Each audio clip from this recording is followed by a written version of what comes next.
All right, got that injury crash, 65 northbound near Rosa Parks Boulevard. Another crash, Old Hickory Boulevard in Andrew Jackson Way. Traffic every 10 minutes every morning on Super Talk 99.7 WTN.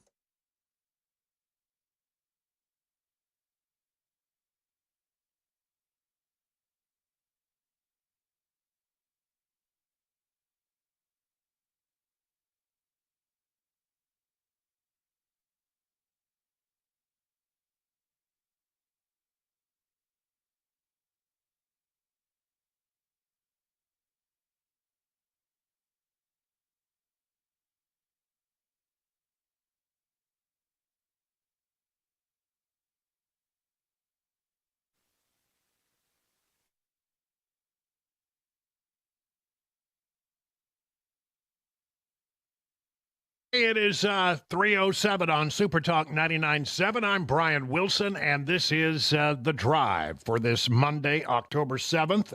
In case you don't know, this is the last day that you can register to vote for the upcoming November election. So you can actually do that online. So there's still time for you to take action so that you can be ready to participate in the most important thing that we do in a democracy, cast your all-important vote. Got a very busy show for you here. Let me get right into it. I want to start out by talking about this disconnect.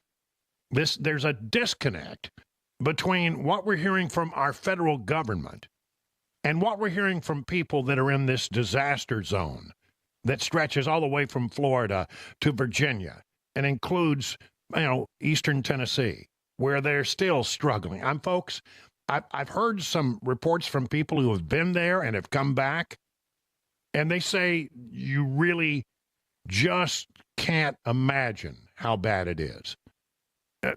People will tell you that the pictures don't do it justice, that it is truly a disaster almost of biblical proportions.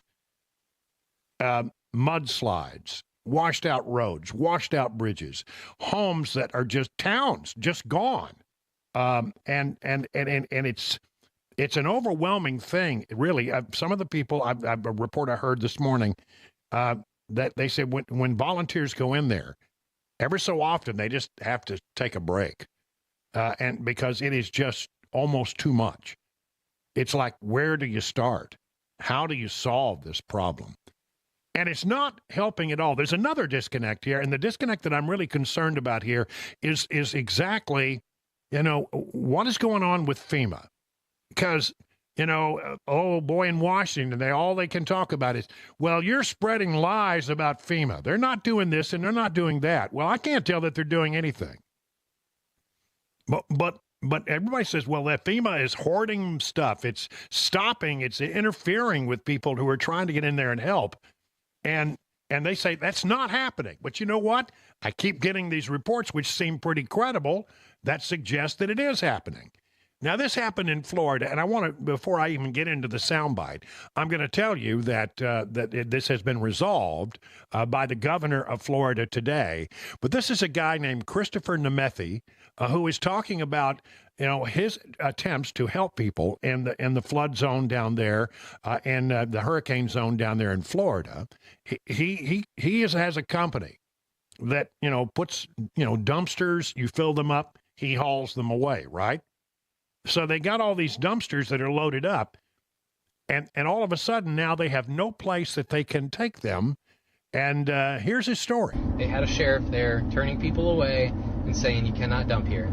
And I said, well, where am I supposed to go?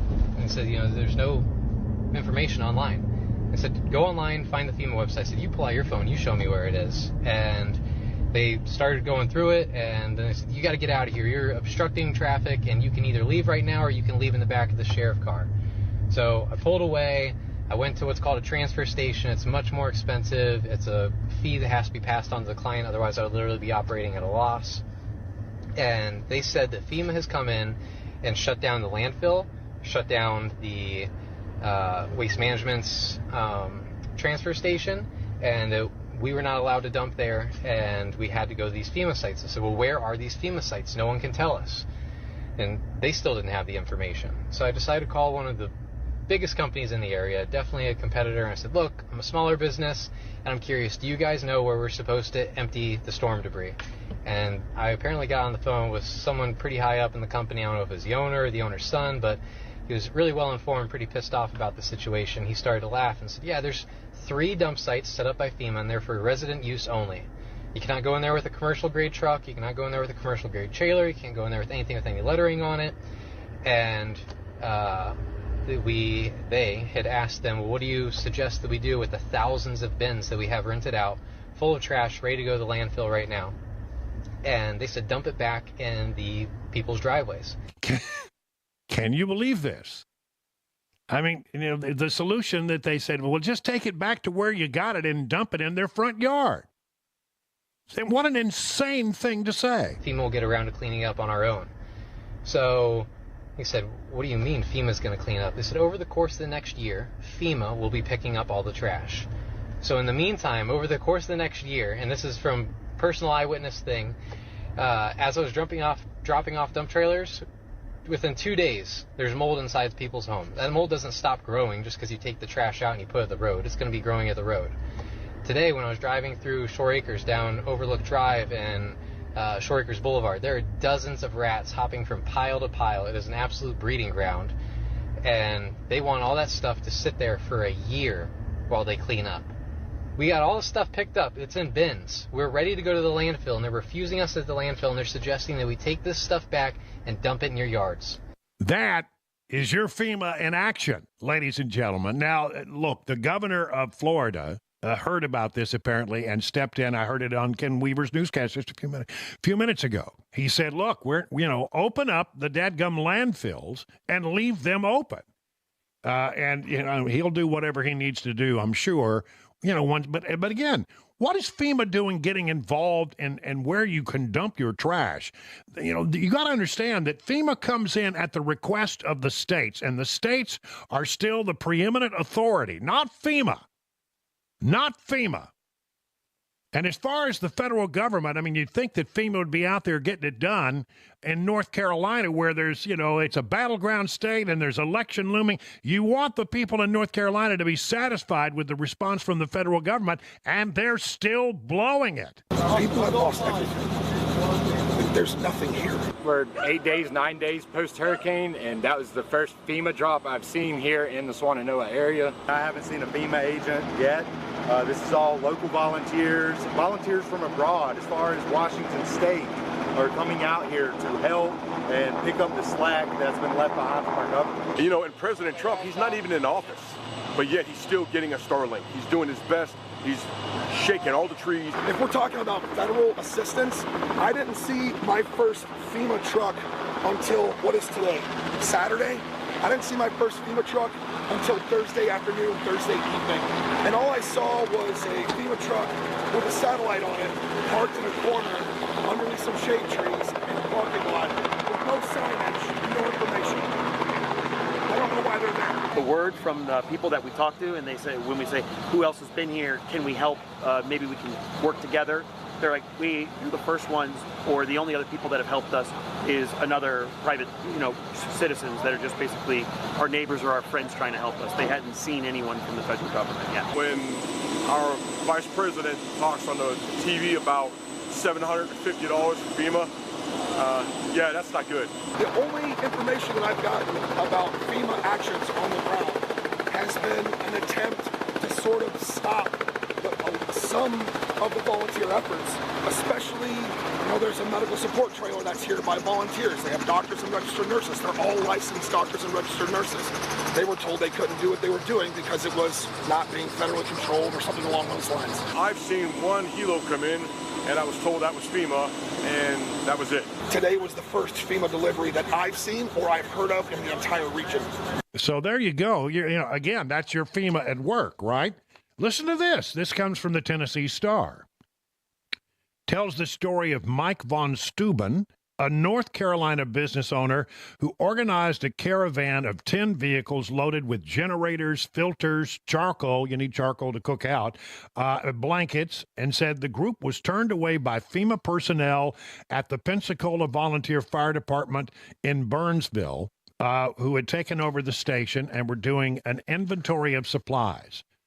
We were informed by a female logistics officer that they were not accepting any more donations until Monday and to take our supplies back.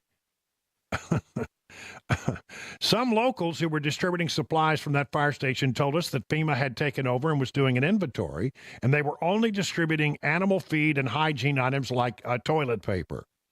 And after being reportedly turned away with his caravan of donation by FEMA, Von Steuben said he attempted to distribute supplies on his own by going door to door and advertising the supplies with a cardboard sign. However, he said he was only able to distribute about 70% of the supplies that he brought. Von Steuben said he reported this encounter with FEMA to leadership at a local church, who in return told him they had heard of similar incidents occurring with personnel sent by the American Red Cross.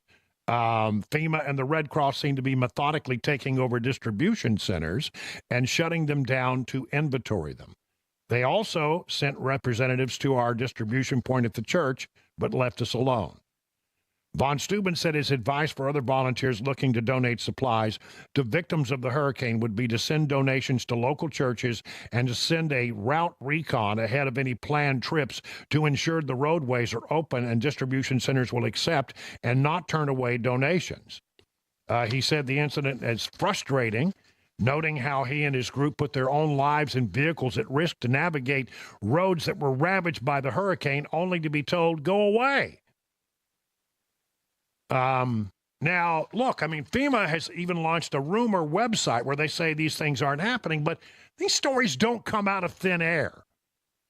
These are people who've been on the ground. I mean, this seems completely credible. Just unbelievable. We have a federal government that is saying they don't have enough money to get through the hurricane season, yet this federal government has come up with $22.8 billion in aid for Israel, $52 billion for Ukraine, and $66 billion for illegals in this country just in 2023 alone. Peter Doocy was at the White House asking Karine about some of this stuff, and she got her really bent out of shape, ultimately stormed out of the room. President Biden is fond of saying, show me your budget and I will tell you what you value. If he's got money for people in Lebanon right now, without Congress having to come back, what does it say about his values? There's not enough money right now for people in North Carolina who need it. That's not misinformation. Wait, no, that is, your whole premise of the question is misinformation, sir. What you do, yes, it's misinformation. Is there money to send to Lebanon right now? I just mentioned to you that we provided more than $200 million to folks who are impacted in the area, and I just shared with you that people are deciding not to. People are deciding not to. Wait. To Congress that there's not enough money to help people We're in North Carolina. We're talking about the SBA disaster loan. That's yes. money for people in North Carolina, and that's important. And people in North Carolina need that. Wait, this is nothing new. Peter, this is nothing new. Congress comes together, they provide money, millions of dollars, for disaster relief. We're asking them to do the job that they have been doing for some time. From a letter that President Biden sent to Johnson, McConnell, Schumer, and Jeffries. The president's letter is not misinformation. Would you agree? No, the way you're asking me the question is misinformation. There is money that we are allocating to the impacted areas, and there's money there to help people who truly need it. There are survivors who need the funding, and it's there. That you don't like misinformation. I actually said we have the money available to help survivors of Hurricane Helene and also Hurricane Milton. Now there's going to be a shortfall, right? Because we don't know how bad Hurricane Milton is going to be. And so we're going to need additional funding. That's exactly what I just asked about. And you said it was misinformation. Yes. What you're asking me is why Congress needs to come back and do their job. That's what you're asking me. Congress needs to come back and do their job and provide extra assistance, extra funding to disaster relief fund.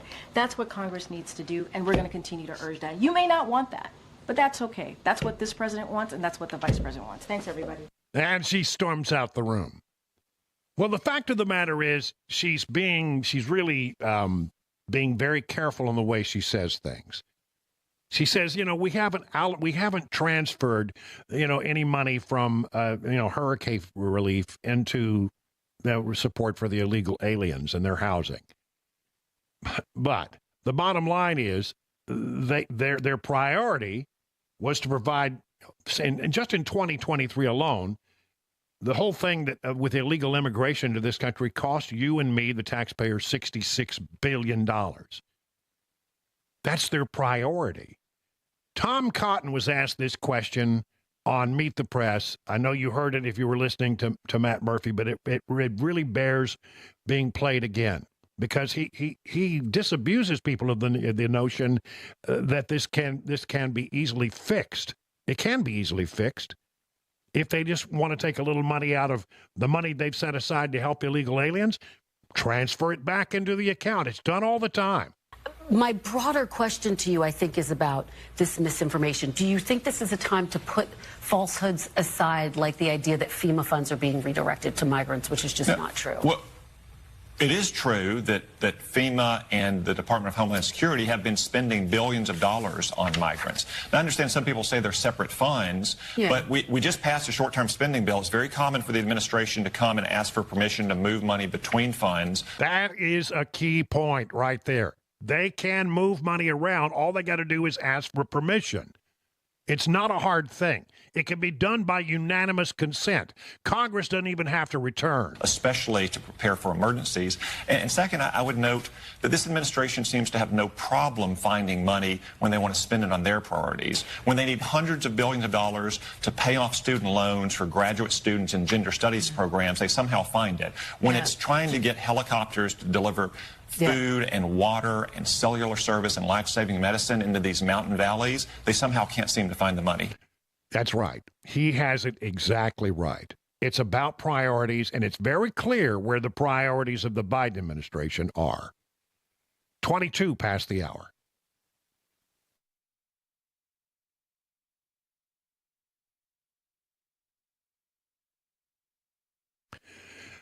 Gold is way up. It's a near all-time record. And silver is up really a whole bunch in the same period of time. Meanwhile, the U.S. dollar has lost 25% of its value since 2020.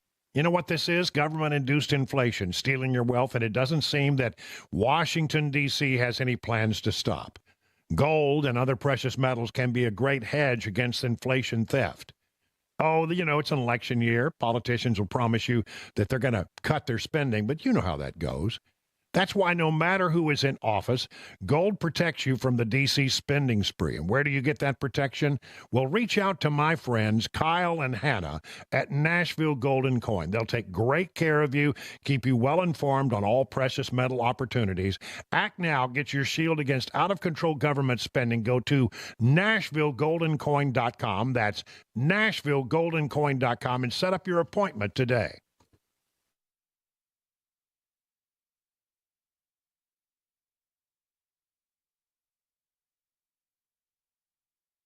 The guaranteed offer is the easiest way to sell your home. It's really simple. We bring you an all-cash offer. You close in as little as 21 days. No home inspections, no lockboxes, no open houses. Go to markspain.com to get a guaranteed offer and start packing.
We are hearing for the first time from the family of a 10-year-old girl killed in a hit-and-run crash in Nashville this weekend. That's coming up at 3:30 on Super Talk 99.7 WTN. That's Ken Weaver in the newsroom.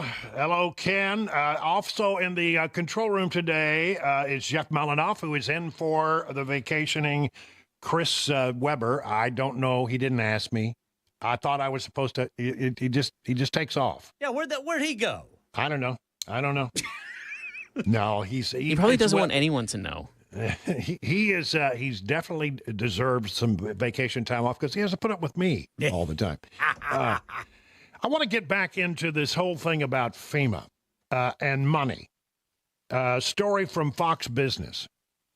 Homeland Security Inspector General. Inspector General is sort of like somebody who's supposed to, be looking over the operation of that particular agency and raising, questions. They're supposed to be sort of like the watchdog.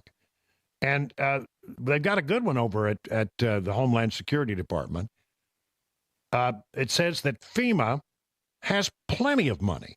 Homeland Security Secretary Alejandro Mayorkas faces a new firestorm of criticism for claiming that FEMA is about to run out of disaster funds. But the Inspector General released a report saying FEMA is sitting on at least $8.3 billion in untapped and unspent funds. On October 2nd, you heard him say, we are expecting another hurricane to hit. We don't have the funds. FEMA does not have the funds to make it through the season and what is imminent. All right. Well, the Inspector General disagrees. Let me just run through these numbers. As of October 2022, FEMA estimated that 847 disaster declarations worth approximately $73 billion in unliquidated funds remained open. The report also says $8.3 billion in unliquidated obligations for disasters declared in 2012 or earlier. That could be returned. He says that easily more than $7 billion in unliquidated money could potentially be returned to the Disaster Relief Fund. The report finds that FEMA has been extending deadlines by up to 16 years. For example, FEMA is still sitting on $4.5 billion in unused funds for Superstorm Sandy, which happened 12 years ago. And they've got it, and if it hasn't been claimed by now, take that money and reappropriate it. There's plenty of money. Don't let anybody tell you that Congress is somehow failing its duty. The money is there. Now, if you need, Congress to come back, they can. They can be here. They can be back tomorrow if needed. But there's money there. What really this is about is the priorities of the Biden administration, where they choose to look at somebody's budget and it tells you their priorities. That's something Biden says all the time. And the priorities are for things like Ukraine, for housing illegal aliens, paying off college debt, which I don't remember anybody in Congress ever signing off on that. Somehow they were able to do it through executive order.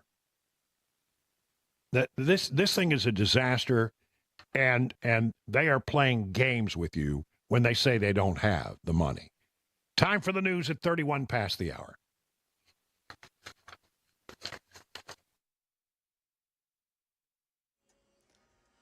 I'm Ken Weaver with your top stories. We've got the full forecast and traffic coming up in 5 minutes. Right now in Nashville, we're hearing for the first time from the family of a 10-year-old girl killed in a hit-and-run crash over the weekend. Her mother's in critical condition. Both of them hit head-on as they were riding on an electric scooter on Nolensville Pike. Channel 4's Dryden Quigley talked to the girl's aunt. They say the mom went flying at least 6 feet into the air, and the daughter landed on the sidewalk. They were both taken to Vanderbilt. Emily died, and her mom, Laura, is in critical condition. The aunt says this has been a nightmare. She says, I'm so sad I can't stop crying. I go into her room and see all of the toys she liked to play with. I keep thinking this is just a dream that I can wake up from. Emily was just 10 years old, a 5th grader at Tusculum Elementary School who loved to swim and play with her friends. Her family had moved to Nashville 10 months ago. Yeah, police say they found the suspect vehicle this morning thanks to a tip, and they are now looking for a man by the name of Daneri Valera for questioning.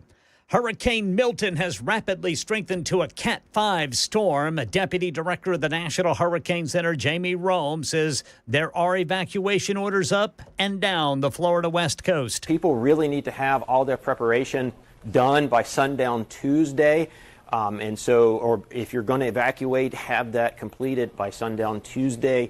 You know, sometimes people will wait to the last minute, and the driving conditions could be especially treacherous out in front of this storm. So let's not wait until the center moves ashore. And back here in Nashville, a judge has ruled on the bonding companies who let out a suspect who allegedly left the state to kill his ex-girlfriend.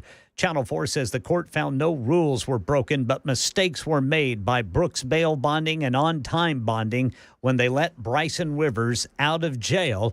There was an issue with the ankle monitoring system given Rivers after his release. That's the latest news. Traffic and weather next. I'm Ken Weaver, WTN News.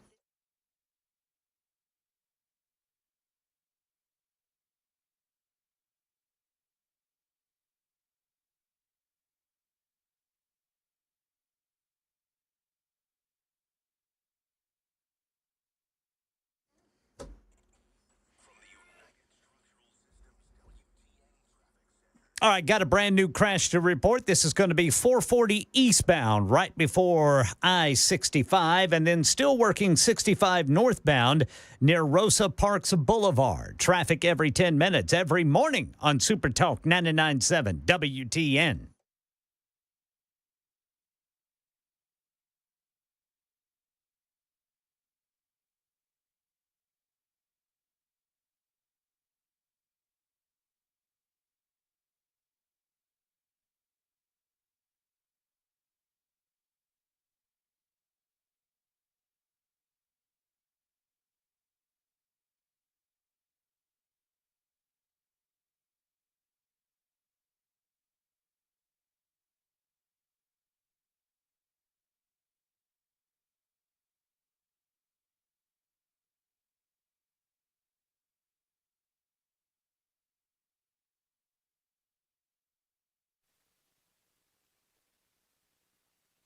Let me tell you a little bit about the folks over at the Wellness Institute of Nashville. You know, I've been talking about them for years now. And if you have pain in your back or neck, you want to give them the call, 615-246-5009 to get the help you need. But I want to tell you about something else important to the doctors over there. The Wellness Institute of Nashville is throwing a community party in their backyard at the Charlie Daniels Park in Mount Juliet. This will be October 11th, starting at, you can start getting in about 5:30. The event is absolutely free. You heard that correctly. The Artemis Pyle Band with founding members from Leonard Skinner will be playing the hits. Colin Ray will be performing live, a full concert set. And Colin is revealing a brand new song just for the event. You don't want to miss that event. This is all to honor local police officers, firefighters, first responders, and veterans. Folks from 99.7 will be there to help host the event. So bring your lawn chairs, blankets, and bring the family. It's an all-ages event. Get ready to party at the biggest community event Mount Juliet has ever hosted. That is October 11th. You can start getting in at 5:30. The show starts about 6:30. This is our Love Our City concert sponsored by Dr. Mitchell and Dr. Kevin Mitchell and Dr. Ashley at the Wellness Institute of Nashville.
Did you know you're overpaying for your health and wellness products?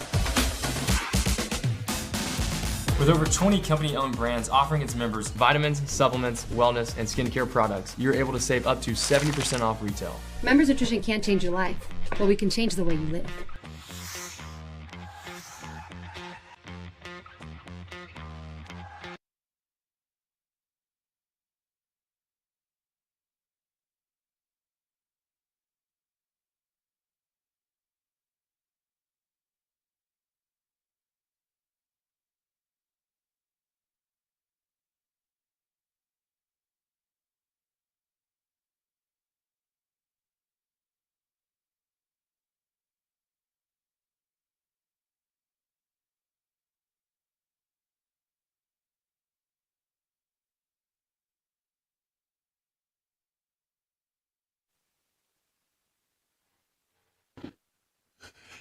.39 past the hour, 3 o'clock on Super Talk. Brian Wilson in the chair all the way till 7 o'clock on this 7th day of October. Again, last day to register for the November election. You can do it online.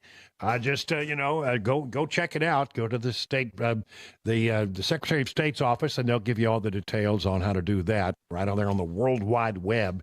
It's a matter of seconds, and then you'll be able to vote in this most important upcoming election. All right, speaking of which, here's a story that'll really, really irritate you. As the 2024 presidential election continues to get closer, new data showing how many illegal aliens have been purposefully dumped into crucial swing states by the Biden-Harris administration. Listen to this. Illegal immigration populations have increased by hundreds of percent in swing states during the Biden-Harris years, according to court filings. Georgia, up 401%. North Carolina, 446%. In Pennsylvania, up 241%. Arizona, up 734%. Nevada, 562%. Michigan, 775%. I mean, why would they send all of these people, and there's others, why would they send all of these illegal aliens to these particular states, these swing states? I wonder. Well, I mean, they say these folks won't vote, that it's against the law to vote.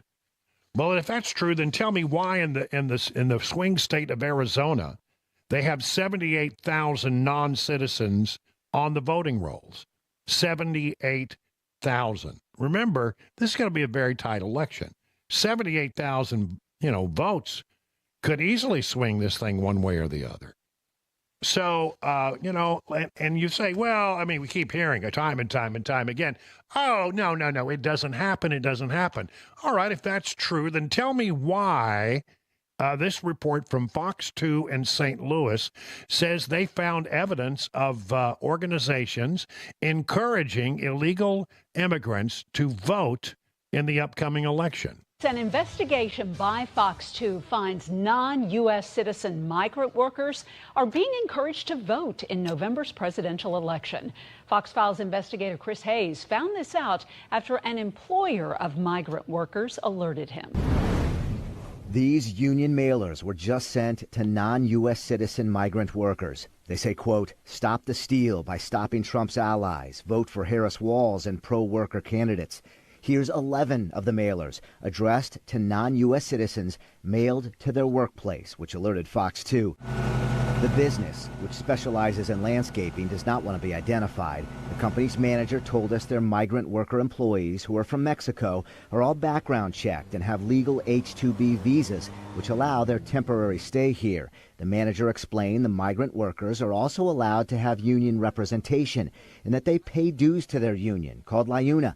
But the manager cannot understand why the union would send mailers to non-U.S. citizens encouraging their vote in the presidential election. We've tried repeatedly to get an explanation from Washington, D.C.-based union LIUNA. 3 emails to their communications department and 3 phone calls. A 4th call also went to voicemail. Yeah, It just went to voicemail. Nobody can explain why they're sending mailers to people who are not legal residents, encouraging them to vote and how to vote in the upcoming election. How about that?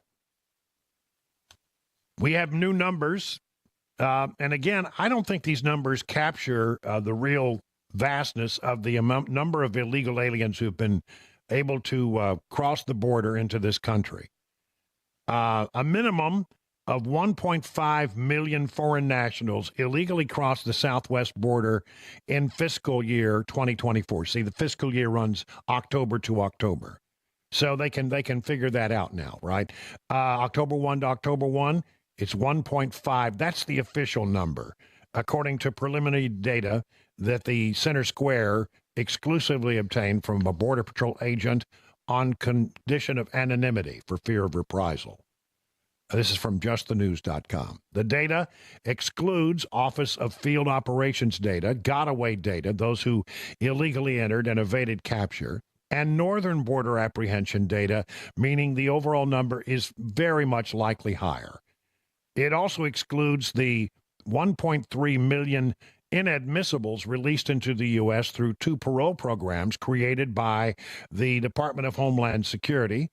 More than 12 of the programs were identified as illegals by House Republicans who impeached Mayorkas in February. Dozens of state attorneys general sued to stop them, arguing they violate federal law, and federal judges also ruled they are illegal. In 3 Democrat-led western border states, Border Patrol agents reported 994,570 illegal border crosser apprehensions compared to 530,640 in Texas. Texas accounts for nearly 65% of the U.S.-Mexico border, but apprehensions there accounted for 35% of the total in fiscal 2024, according to the preliminary data. Texas has the greatest number of ports of entry and U.S. Customs and Border Patrol sections. Wow. It gets, in Arizona, it's 515,000, the majority coming through the Tucson sector. In California, it's 342,000. In New Mexico, it's 137,000 that we know of. Remember, this doesn't count the gotaways. It also does not count the number of people who've come in on the CBP One app, which, basically, I think the thing is that the Biden administration, realizing it was an election year, but wanting to continue to bring people into this country, have basically gone around the border points of entry by allowing people to sign up on a phone app to come to this country illegally, and they are flown directly to airports all around the country. They're still coming in by the millions, but they're not going through the border checkpoints. You know why? Because the Biden administration doesn't like that ugly picture Fox News running the people coming across the border.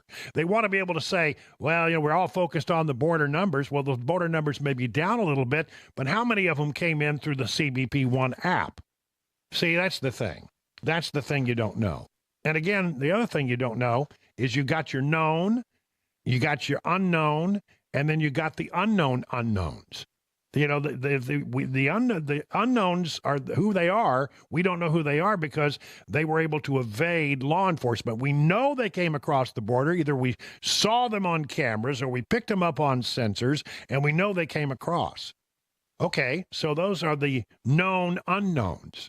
The unknown unknowns are people that we don't have any idea about, that we didn't get pictures of, that we didn't pick up on sensors, that came on into this country.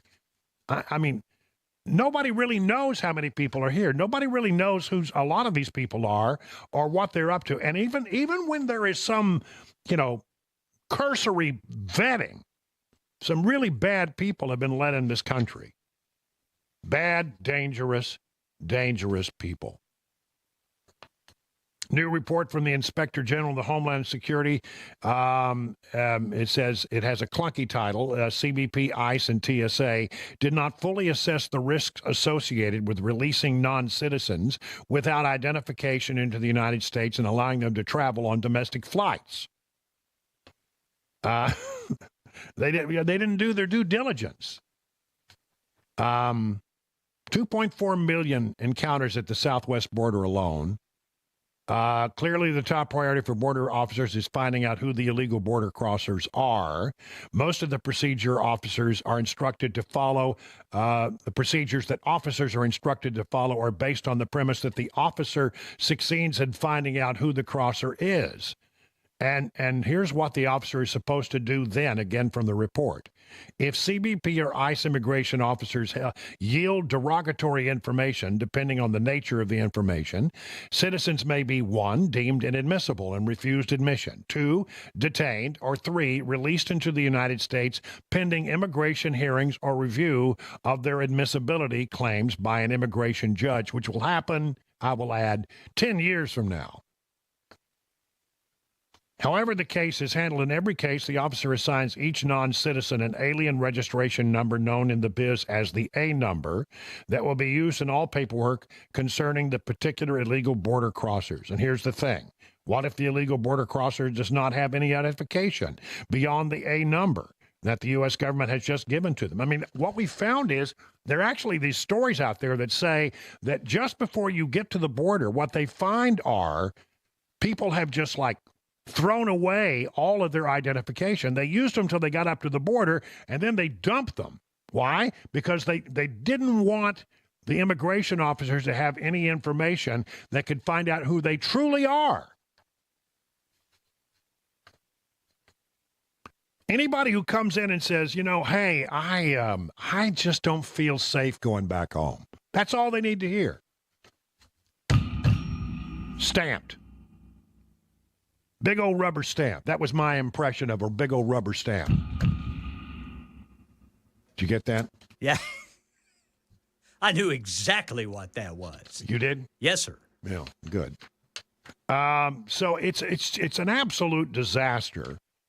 And again, I wonder, why in the world would they send so many of these people who come to this country illegally to battleground states? I mean, the facts are the facts. That has happened. And as we know, that there are already case after case after case after case where people who are not supposed to be on the voter registration rolls are. They have not proven their immigration status. They have not proven to be citizens of this country. They are not supposed to vote in a federal election, and yet they happen to be on the voter rolls. How did that happen? 50 minutes now past the hour.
Hey everybody, Dan Mandis with Nashville's Morning News and Super Talk 99.7 WTN. I was speaking to Dr. Christopher Van Shank the other day at a station event. Now, he's a psychiatrist, and he was telling me about the mental health crisis here in America. And as you know, it's out of control. The COVID lockdowns were an absolute disaster. And Dr. Van Shank, again, he's a psychiatrist. And if you're one of those people, you feel like maybe you need to talk to somebody, I would recommend Dr. Christopher Van Shank. He can help you with addictions, depression, anxiety. He can also help kids with the same thing. He's been doing this for 15 years. He's been helping people, and he is here for you today. So if you want to check out his website is nolensvillepsychiatry.com. That's nolensvillepsychiatry.com. There's a whole list of issues that he can help you with. So check him out. If you feel like he can help you, give him a call. The number is below, and good luck.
Metro Police say they've identified a man they want to question in the death of a Nashville fifth grader. Hurricane Milton upgraded again.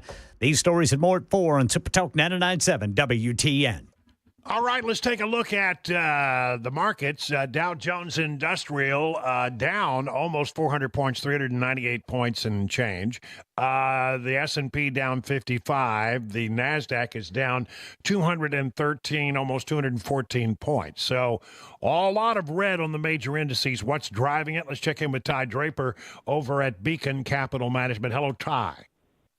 Hey, Brian, the market was as bad as Tennessee's offense today, with all indexes down 1% or worse. Even after Friday's positive job numbers, investors couldn't shake the worry from rising Treasury yields and oil prices topping $77 a barrel. Later this week, the Federal Reserve minutes and a much-watched CPI report on Thursday. It's made a lot of investors wonder if tough days are ahead, or can the market anchor down with higher returns? I see what you did there, Ty. You like that? I like that. Thank you, Ty. And to find out what Ty Draper and John Maxon and all the good people at Beacon Capital Management can do to help you get ready for your retirement, just go to their website, askbeaconnow.com. Let me tell you about the Wellness Institute of Nashville again. You know that's the place that I go for my back pain and neck pain, and they can help you too. Just go there. Give them a call. Set up an appointment. 615-246-5009. to get the help that you need. Now, in the meantime, let me tell you about something that's important to the docs over at the Wellness Institute of Nashville. They're throwing a community party in their backyard, Charlie Daniels Park in Mount Juliet. The event is free. That's right, free. It's to honor our local police officers, firefighters, first responders, and veterans. It will be held on Friday, October 11th. Gates open at 5:30. Now, you're going to hear some great music there. The Artemis Pyle Band, founding members of Leonard Skinner, will be playing all the hits. Colin Ray will be performing a full concert set, and he's even written a song just for this event. And the folks over at Super Talk 99.7, well, we'll have some of our folks there on site as hosts for the event. So bring your lawn chairs, blankets, bring the family. This is an all-ages event. Get ready to party at the biggest community event Mount Juliet has hosted. The Love Our City concert, sponsored by Dr. Kevin Mitchell and Dr. Ashley at the Wellness Institute of Nashville.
I'm Ken Weaver with your top stories. Got the full forecast and traffic coming up in 5 minutes. Right now in Nashville, we have learned that the 10-year-old girl killed in that hit-and-run crash on Nolensville Pike Saturday was a fifth grader at Tusculum Elementary.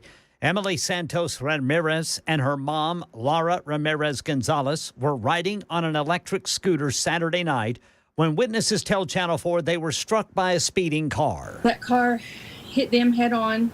And then the next thing we saw was the mom.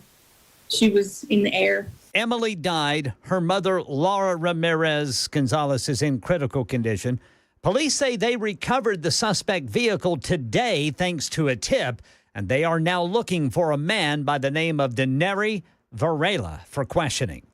Hurricane Milton is at a Category 5 level, 175 mile-per-hour sustained winds, headed straight for Florida, and Governor Ron DeSantis is worried. My executive order requires debris landfill and dump sites to remain open 24/7 to accept debris from Hurricane Helene. We need as much of this debris picked up as possible. This creates a safety hazard, and it also will increase the damage that Milton could do with flying debris. Yeah, evacuation orders up and down the Florida West Coast before landfall sometime late Wednesday or early Thursday.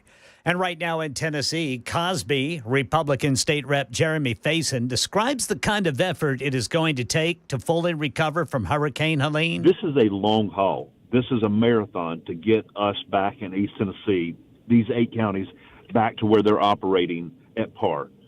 And I just hope that Tennessee will remember that.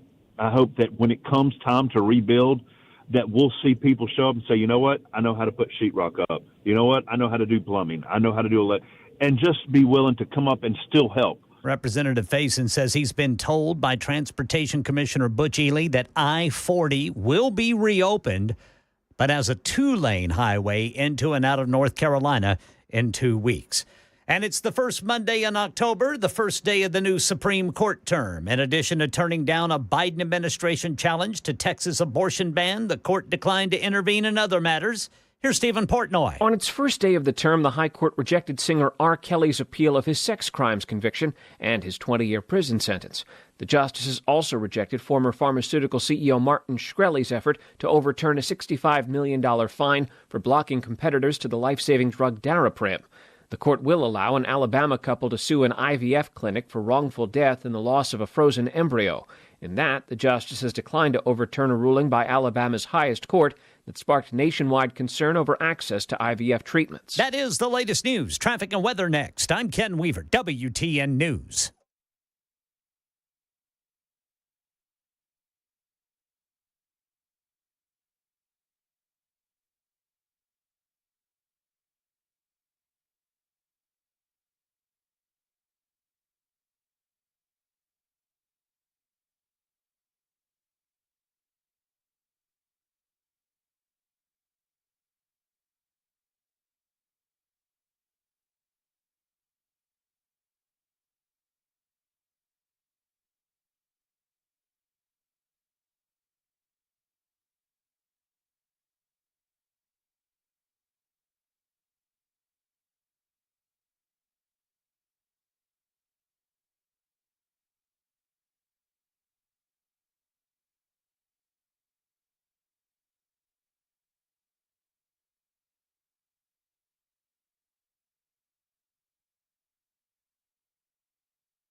All right, the usual slowdown starting to form, especially eastbound 40 over to 24, and then the west loop going northbound 65. Now, once you get to Goodlettsville, we've got a crash. It's affecting both north and southbound 65.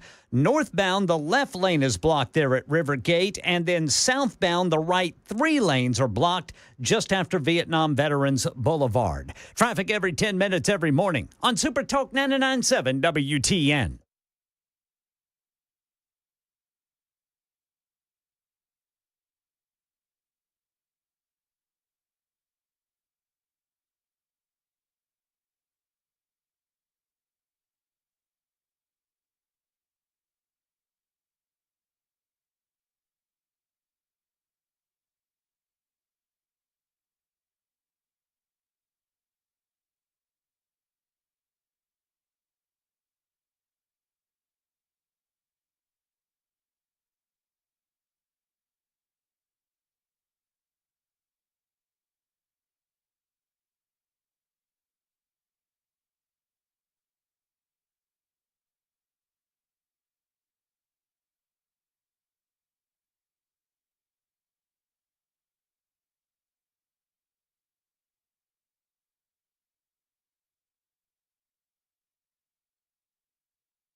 Hey, good afternoon, everybody. It is, let's see, we call it 8 minutes now past the hour of 4 o'clock on Super Talk 99.7. I'm Brian Wilson, your friend and radio buddy, in here all the way till 7 o'clock, bringing you news and information that you can use, and we're going to make you informed, and maybe just before the old day's over, a little pissed off. I can't help it. I mean, I bring you this stuff. You need to know it. But I can't guarantee that you're going to be happy with everything you hear. I mean, it's going to make you angry because, when you find out what's going on, some of this nonsense out there. We'll do a 2024 update if that's all right, because we haven't done one yet. I'm not going to give you any real numbers if they're important numbers, I'll bring them to you. But I mean, things, don't change that much day to day, honestly. But if I see something of interest, you can count that I'll bring it to your attention. If you were paying any attention at all, you could not have avoided seeing some of the coverage of Donald Trump's big rally in Butler, PA. Oh, my goodness.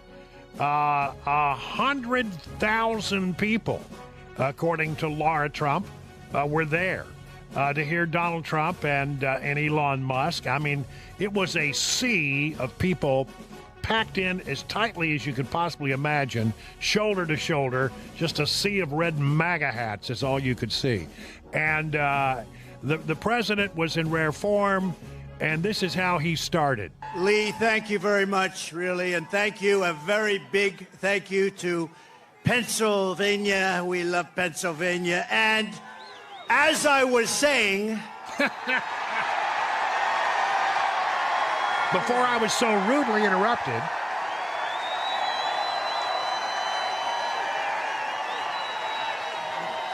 Oh, I love that. I love that chart. I love that graph. Of course, they had the big graph up on the screen that Donald Trump was referring to when he was nearly killed by an assassin's bullet.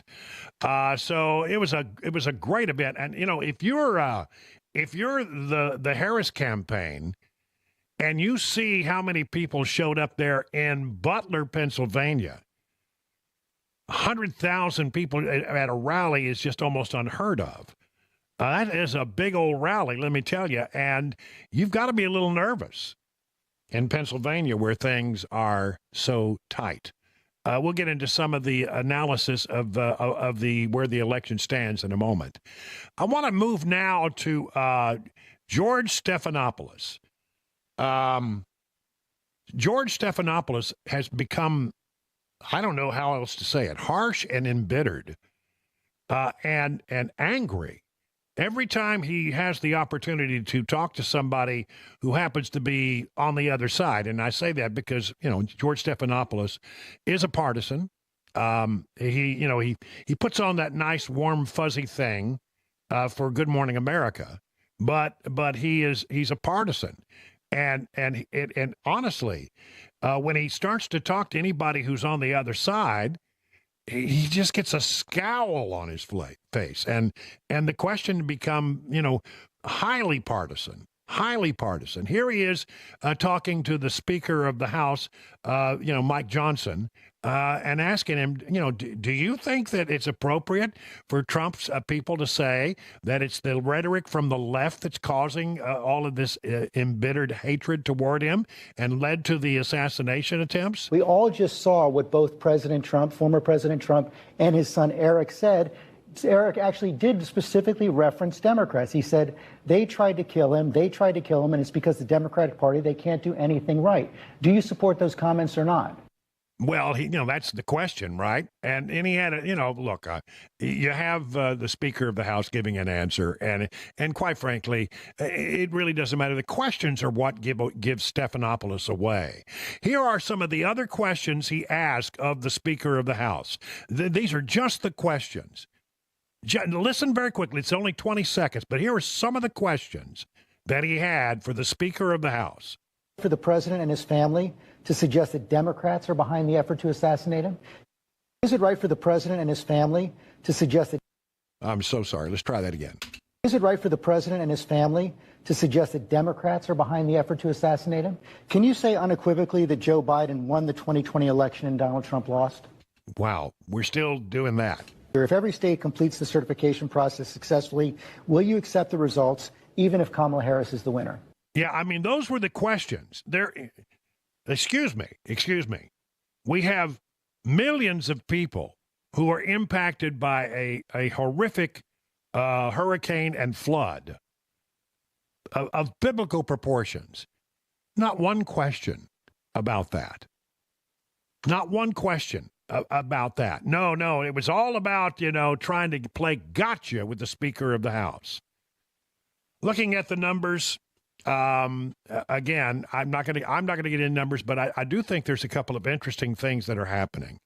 And this is brought to my attention. I got to tell you, even if he's on CNN, I really like this Harry Enton guy, who is their number cruncher over at CNN. He tells some interesting stories by looking at the data, and what he's found is a very interesting observation. You know what, this election, it's not black versus white or white versus, people of color. It's not that. It's not men versus women. Although to some degree, I guess that is true. What it really has come down to, the real division in America today is about education. It's white and college-educated voters, by and large, are voting for Kamala Harris. And those who are, what you would consider working class voters are voting for Donald Trump. Not, that's the big division in America today. White college grads have been this group that have been moving further and further to the left. All right, this is the Democratic margin among white college grads. Look, Hillary Clinton won him by 5 points. Then Joe Biden won him by 9. Look at this margin that Kamala Harris is pulling up in the polls right now among white college grads. It's an 18-point margin, double the margin that Joe Biden had just 4 years ago. I went back through the record books. This would be the largest win for a Democratic presidential candidate among white college grads in recorded history. That is all the way back since the early 1950s. You could probably go back even further. But the bottom line is that Kamala Harris, amongst this group, is doing ridiculously well, and is one of the main reasons that she has been able to counter Donald Trump's rising support among voters without a college degree. It's because she's doing very well among white voters with a college. Let me just stop there for a moment. Think about this for just a half a second.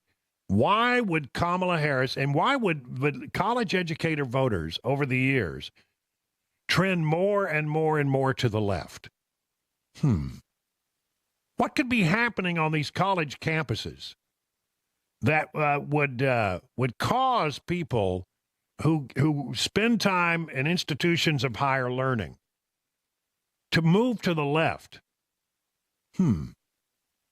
And could it be that something is happening inside these college campuses while they're there? Maybe sort of an indoctrination of some kind that's happening for people of going to higher institutions of higher learning. I think that's probably something to do with it, because it is a dramatic shift in just recent years. So chances are, and I say this to parents, you got a kid going to school, an institution of higher learning, you better find out what else they're learning besides, their reading, writing, and arithmetic, whatever it is. You got to find out, what kind of things they're hearing in the classroom that have nothing to do with education and everything with indoctrination. Well, among white voters with a college. How about all voters with a college degree? It's basically the same story. It's historically high support for a Democratic candidate. You see right now Kamala Harris leads in the polls by 21 points. That's 3 points higher than Joe Biden did 4 years ago. At 6 points higher than Hillary Clinton did 8 years ago. The electorate is becoming more polarized along education, and Democrats, at least among those with a college degree, are the beneficiaries of it, and Kamala Harris is doing historically well for a Democrat among voters with a college. You go back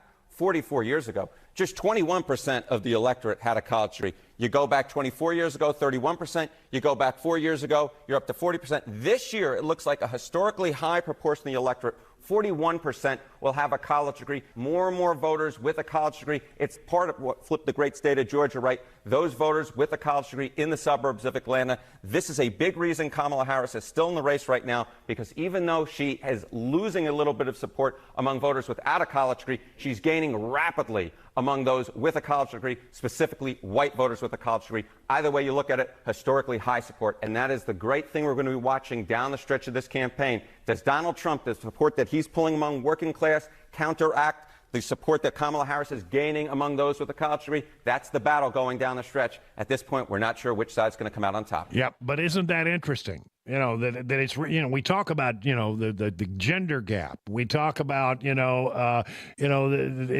sometimes does skin color have anything to do with how you vote? Well, the real gap that Harry Enton has found there is between college-educated people and working-class people.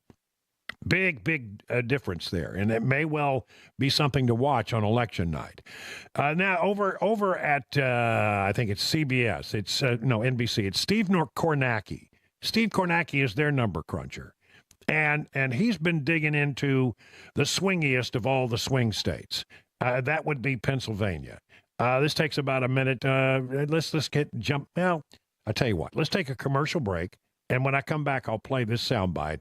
And it tells you exactly what's going on in the must-win state of Pennsylvania. Let's call it 20 minutes past the hour of 4 o'clock.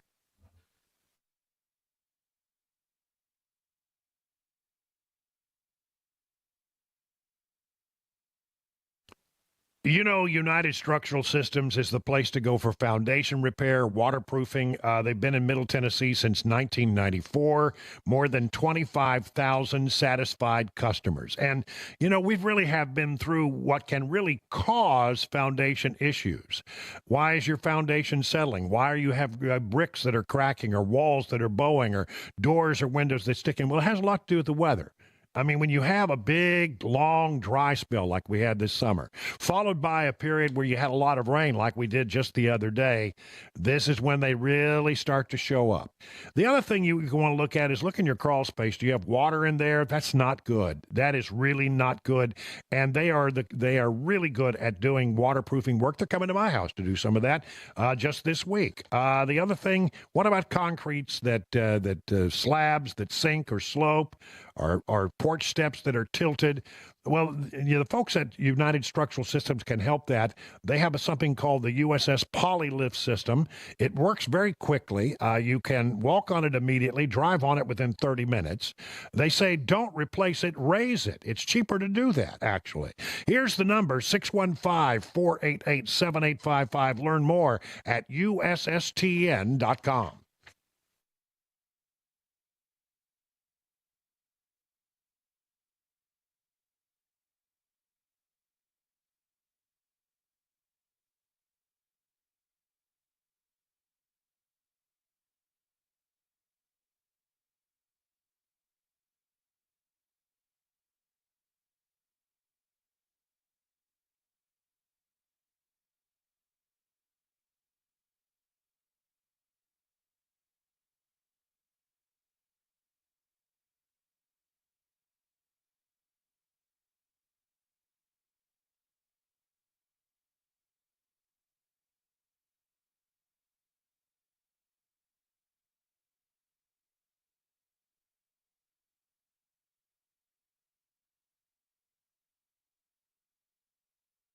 Did you know you're overpaying for your health and wellness products?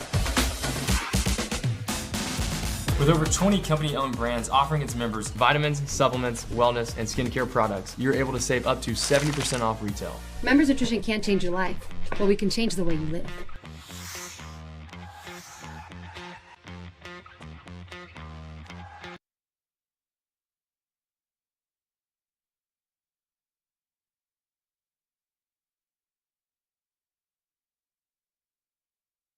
Hey, what's up, guys? It's Matt Murphy in the middle of downtown Franklin, Tennessee. We've talked so much about Savory Spice. I thought, why not show you the place? So let's go on in and see what's popping at Savory Spice. As I've always said, you will smell the spices even before you walk in. I can smell them right here in the doorway. Come on in and let's introduce you to the one and only Holly, who is the owner and proprietor of Savory Spice. Say hey, Holly. Hello, everyone. Now, enough about Holly. Let's talk about spicy and easy products like the incredible taco soup, which, as I said, you put this in a crock pot, you put all the ingredients that it tells you to buy right there, you put the spices in, and it's so easy. So if you don't know what you're doing around the kitchen, it's a perfect way to find your way around the kitchen, as is the Mediterranean dill risotto. Now, for the holidays, pumpkin pie spice. What doesn't it have, Holly? Pumpkin. Doesn't have any pumpkin in it. That's a fun fact for all of you kids out there. Now, if you stop by Savory Spice, either in the Franklin location or at L&L Market, you can get yourself a sample of the dill dip, which is my absolute favorite. Just tell them Matt Murphy sent you to Savory Spice with purchase now. So come by Franklin or L&L Market in Nashville and come see Holly and the entire crew at Savory Spice.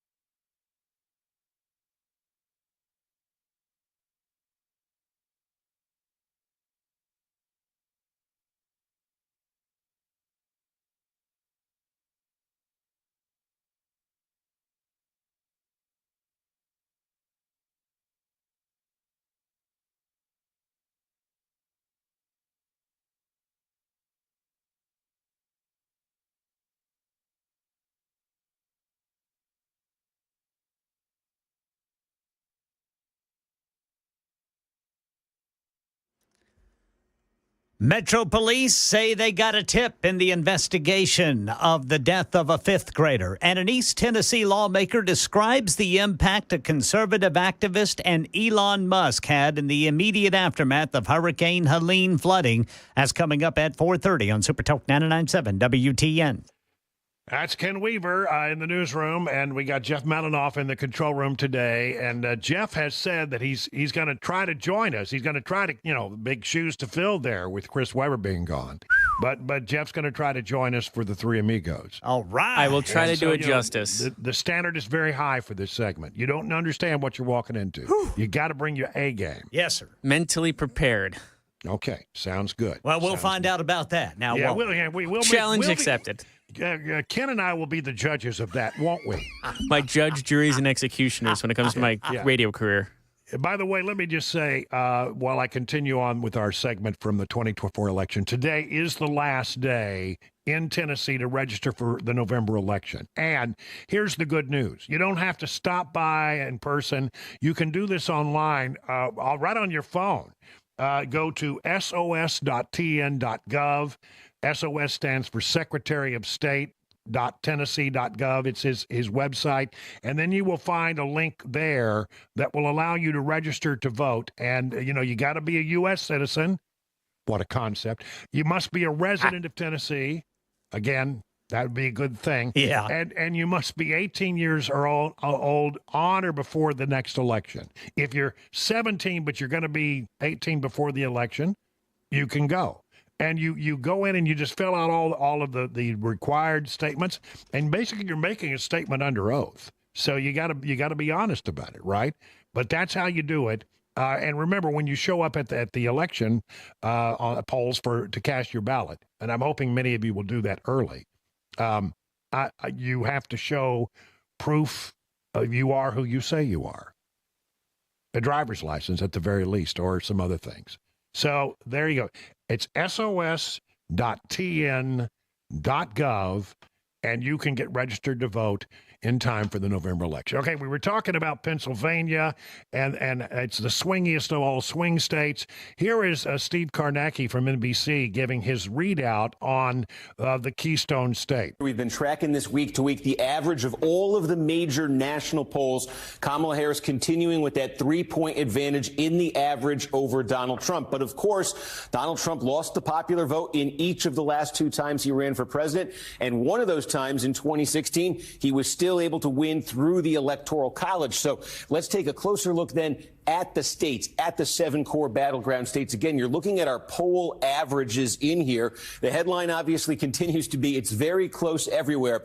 But one thing to draw your attention to when you talk about Trump being in Pennsylvania, Obama coming in there, all of the attention from Trump's standpoint in terms of an efficient path to 270 electoral votes, it would look something like this. If Trump gets Georgia, okay, where he leads in the poll average by 1.5 points, if he gets North Carolina, where is literally tied in the polls right now, and where Trump won in 2020, the only one of these battleground states Trump carried 4 years ago, then all Trump would need on top of Georgia and North Carolina would be Pennsylvania, where Harris does have a small lead in the averages now.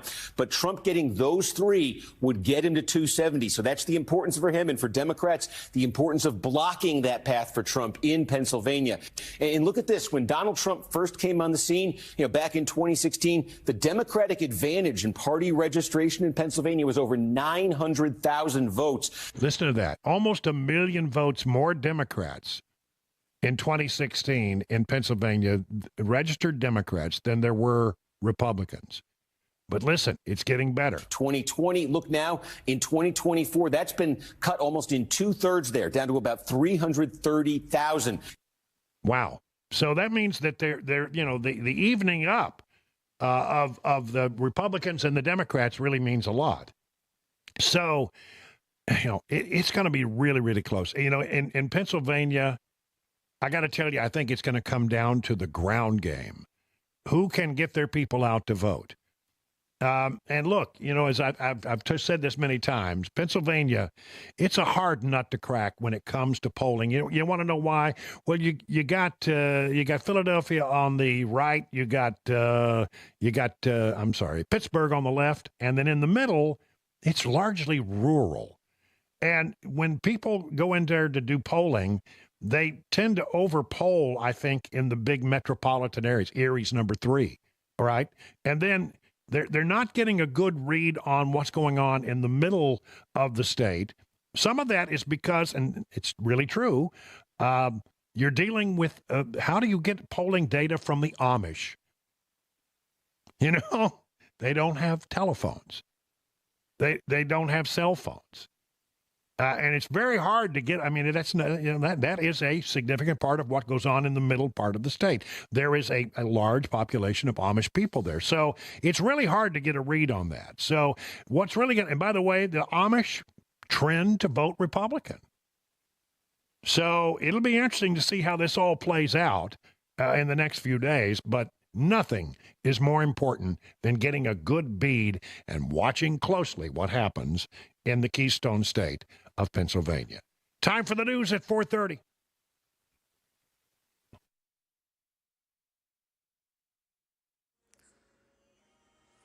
.30 on the dot. I'm Ken Weaver with your top stories. Got the full forecast and traffic updates in 5 minutes. Right now, Metro Police say they have recovered the suspect vehicle from a hit-and-run crash that killed a Nashville fifth grader and left her mother in critical condition. They are looking for a man identified as Daneri Varela for questioning. Evacuation orders are up for the west coast of Florida ahead of Hurricane Milton's landfall late Wednesday or early Thursday. Hurricane Milton quickly going from a Cat 1 storm early this morning to a Cat 5 currently. 175-mile-per-hour winds headed for the west coast of Florida. Here in Tennessee, Cosby Republican State Rep Jeremy Faison telling WTN's Matt Murphy show the impact conservative activist Robbie Starbuck had on the region following Hurricane Helene flooding. He would tweet it out, and the next thing you know, Amazon is showing up. Walmart is showing up, dropping stuff off. It was so much stuff that came to my local post office that they hired other postmen to come and work in the post office to sort it all. Representative Faison says he's been told by Transportation Commissioner Butch Ely that I-40 will be reopened by 2 lanes in the next 2 weeks for people to travel into and out of North Carolina. And in Money News, Brian Clark. U.S. stocks slipped Monday, feeding off a strong September jobs report that lowered expectations of a half-point federal interest rate cut. The Dow dropped 399 points. The S&P was 55 points lower. The Nasdaq Composite lost 214 points. Oil prices are rising as the benchmark U.S. crude's now more than $77 a barrel on worries that tensions in the Middle East could lead to a supply cut. Amazon goes down in court as a federal judge ruled the Federal Trade Commission can go forward with its antitrust lawsuit against Amazon. That trial set for next October. And a U.S. district judge today granted preliminary approval to a legal settlement that could transform college sports. It sets a timeline for a deal that will give college athletes millions of dollars, and they can begin making their claims later this month. The athletes would get their money through a revenue-sharing plan. A final hearing is set for next April. That's the latest news. Traffic and weather next. I'm Ken Weaver, WTN News.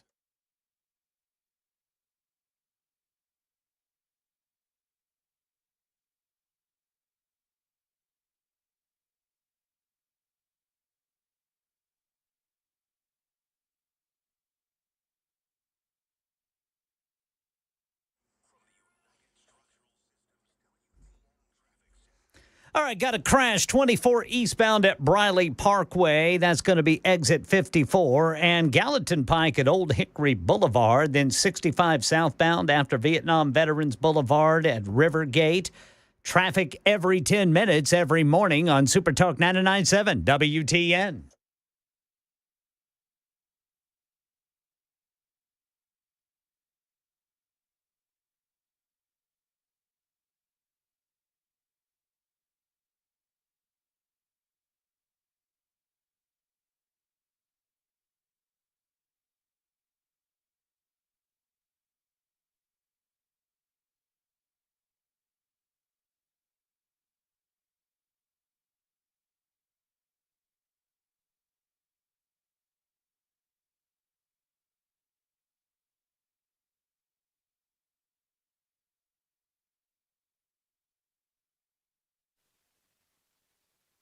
Let me tell you about the folks over at DT McCall's. Big news, actually. If you've been thinking about buying a gun safe but putting it off, let me tell you, now is the time. Did you know that gun safes are sales tax free? That's right, sales tax free. It's hunting season, so be sure you're keeping your gun safe when you're not in your tree stand with the Liberty Gun Safe from DT McCall's. DT McCall's is the largest Liberty Safe dealer in Tennessee. Why? Well, free delivery and setup. Others charge $500 at least for delivery and setup of the big models and $300 for the smaller models. But DT McCall & Sons delivers every safe free every time, period. No setup charge. Security is important these days, and a Liberty gun safe from DT McCall can be used for valuables, cash, jewelry, important documents, wills, deed, car titles, whatever you need to keep safe from theft or fire. So save some big bucks now on your Liberty gun safe when you shop at your local DT McCall's. Just go to dtmccalls.com for locations and information.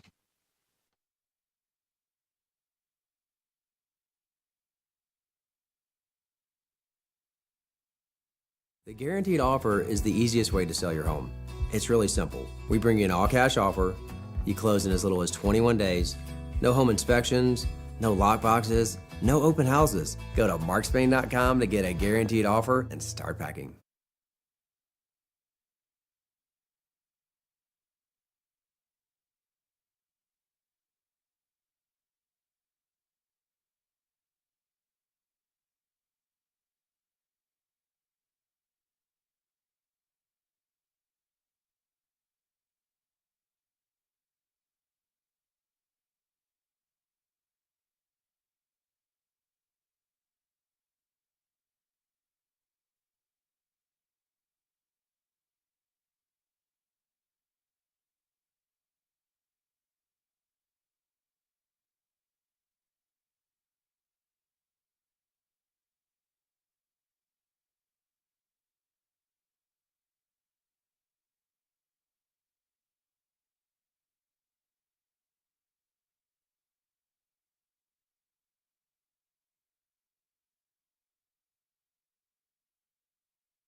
It's 38 minutes now past the hour of 4 o'clock on Super Talk 99.7. Brian Wilson in the chair and on the air all the way till 7 o'clock. And then we'll hand it over to Mark Levin, who apparently is recovering pretty well from that little tumble that he took. I don't know if you heard this or not, but a few weeks back, he apparently took a bad fall, ripped up some muscles in his leg and had to go to some surgery. But I think he's making a good comeback.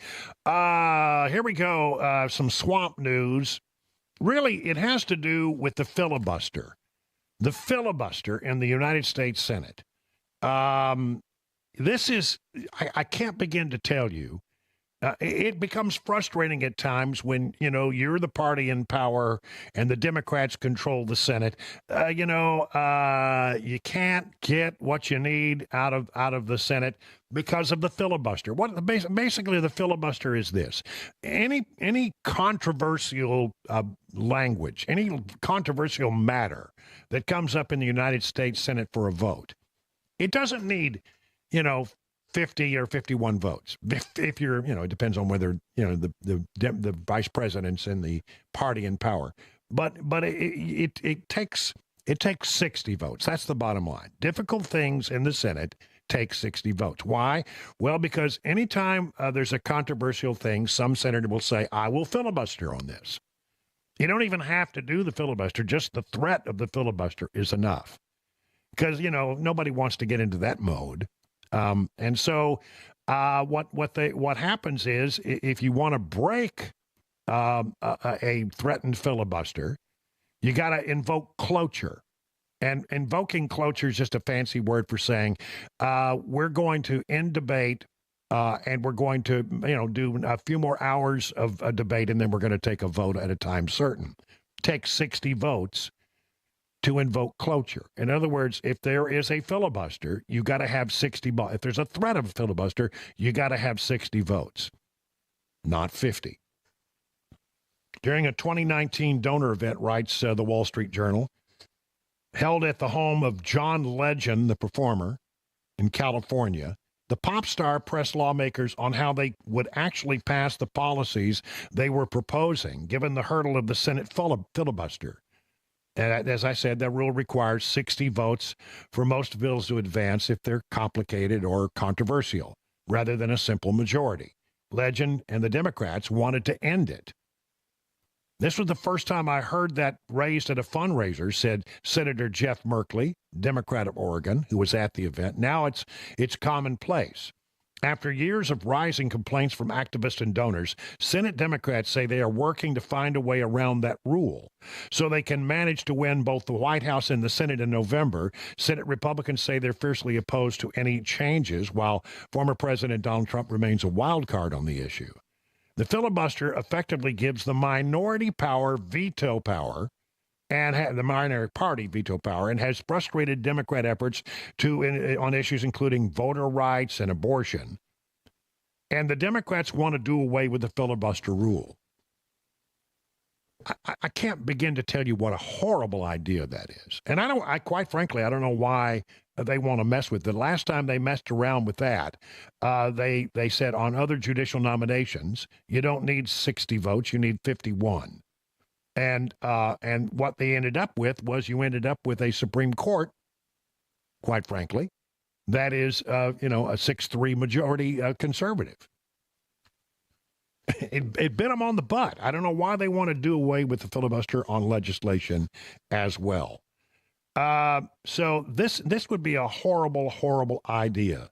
Right now, the Democrats can't pull it off, even though they have control over the Senate. You can change the rules in the Senate, and this is a Senate rule, simply with a majority vote. But they have Senators Joe Manchin and Kyrsten Sinema of Arizona, who have said that they will never allow the filibuster to go down. But they're leaving the Senate. So if the Democrats were to somehow get the Senate in this next election, I don't think they will, but it's possible. Who knows?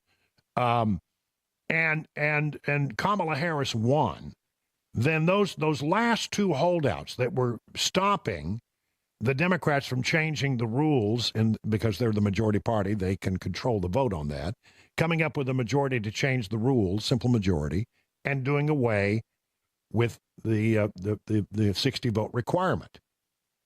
Wow, would that be a disaster? And it could happen. The old saying is that the Senate is the cooling saucer. Have I ever told you this story about where that allegedly comes from? It allegedly, and I think it's an apocryphal tale, who knows, but it was supposed to be a conversation between Thomas Jefferson and George Washington. And as I understood it, it was Washington who said, I don't understand the concept of the Senate. Tell me about the Senate. Why would you have the Senate? Well, the Senate is supposed to be the cooling saucer. When your coffee is too hot. He said, George, what do you do? Well, I pour it in my saucer and I blow on it and then I sip from the saucer. An appalling practice, actually, to drink coffee from a saucer. But one way or the other, it was commonplace in the time. You pour the hot coffee in the saucer, you could blow across it, you could cool it more rapidly, and then you could sip the coffee from your saucer. And he said, the Senate is like the saucer. It cools the hot legislation that comes over from the House. I think it's such an important concept. Whether that story is true or not, I don't know. But everybody says it's an apocryphal tale. But it really is a good metaphor for exactly how the Senate works. And believe me, I think it would be a horrible mistake to take away the filibuster and give basically turn the Senate into what is the House of Representatives, a supercharged version of the House of Representatives. The Founding Fathers got this right, and it's amazing to me that in the desire to have a short-term victory on things like packing the court or turning Roe into law, they want to get away with this long-standing tradition of the filibuster. And also from the swamp comes this. Senator Elizabeth Warren and Representative Madeleine Dean are demanding of CEOs of major food companies to stop shrinkflation. Two Democrat lawmakers are demanding that some of the biggest food and beverage companies stop engaging in shrinkflation, the practice of reducing product sizes while charging prices that are the same or higher. In pointed letters, Senator Elizabeth Warren of Massachusetts and Madeleine Dean of Pennsylvania accuse General Mills, Coca-Cola, and PepsiCo, for example, of engaging in a pattern of profiteering through shrinkflation and by dodging taxes. Well, first of all, I don't have any patience at all for these companies, for the members of Congress who say, well, these corporations are utilizing, loopholes in the law to avoid paying higher taxes. Well, I don't know about you, but I'm going to take every possible exemption I can possibly have. And I think you will too. You're going to take advantage of any legitimate, deduction you can have to save having to send a big check to Uncle, right? Who writes the code? Congress does. So don't talk to me about the loopholes that you put in there. That's just nonsense. But getting back to shrinkflation, she thinks that basically they need to stop shrinkflation. You know what that ultimately will do? If you have even a fundamental understanding of the laws of supply and demand, do you know why they shrink the size of these products?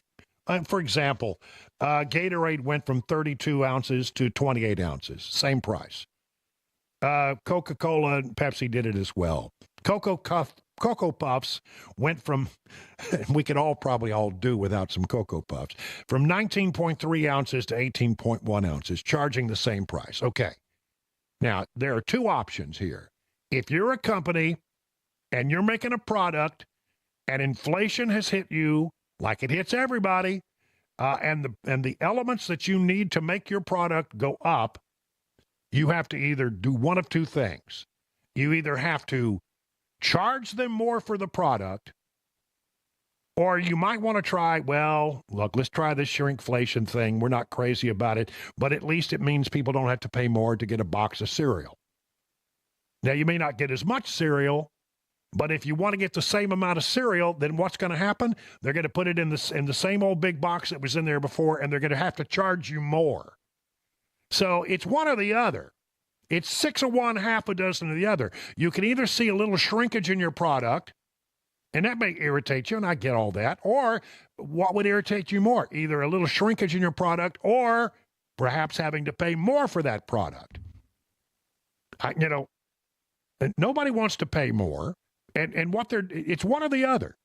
So when they do this, they're trying to keep their market share. They're going to say, not everybody's going to catch the shrinkflation thing, but everybody's going to catch it if the price goes up. It's just a marketing tool that they use to try to keep you from having to pay higher prices. So you get a little less product. It's 6 of one, half a dozen of the other. But you can't have it both ways. You can't demand that they keep the same amount in the product and then not expect them to charge more. So when you see people like Elizabeth Warren of Massachusetts and Representative Madeline Dean saying that, well, it's shrinkflation, that what they're trying to do is really distract you from the fact that this is really all about inflation, which the Biden administration caused. You just can't do it. You know, one or the other, whatever you want. But really what they're trying to do is they're trying to make you think that somehow these corporations are evil. They're not. They're giving you an option. We could charge you more, but how about if we don't charge you more, we just give you a little less? Those are the only two options that are available to them. And if they want to try to keep their market share, I mean, because if they jack up the price, what are you going to do? Well, you're going to look at somebody else's product and say, well, that one's a few cents cheaper. I guess I'll take that. And they lose their market share.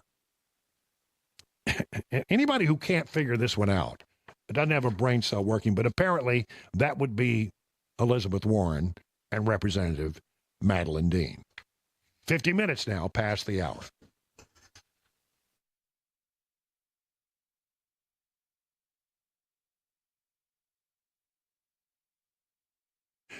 Hey, it's the spooky season. October is here. Let Busy Bee Plumbing, Heating, and Cooling, your Rude Pro partner, and treat your family to some specials. That's right.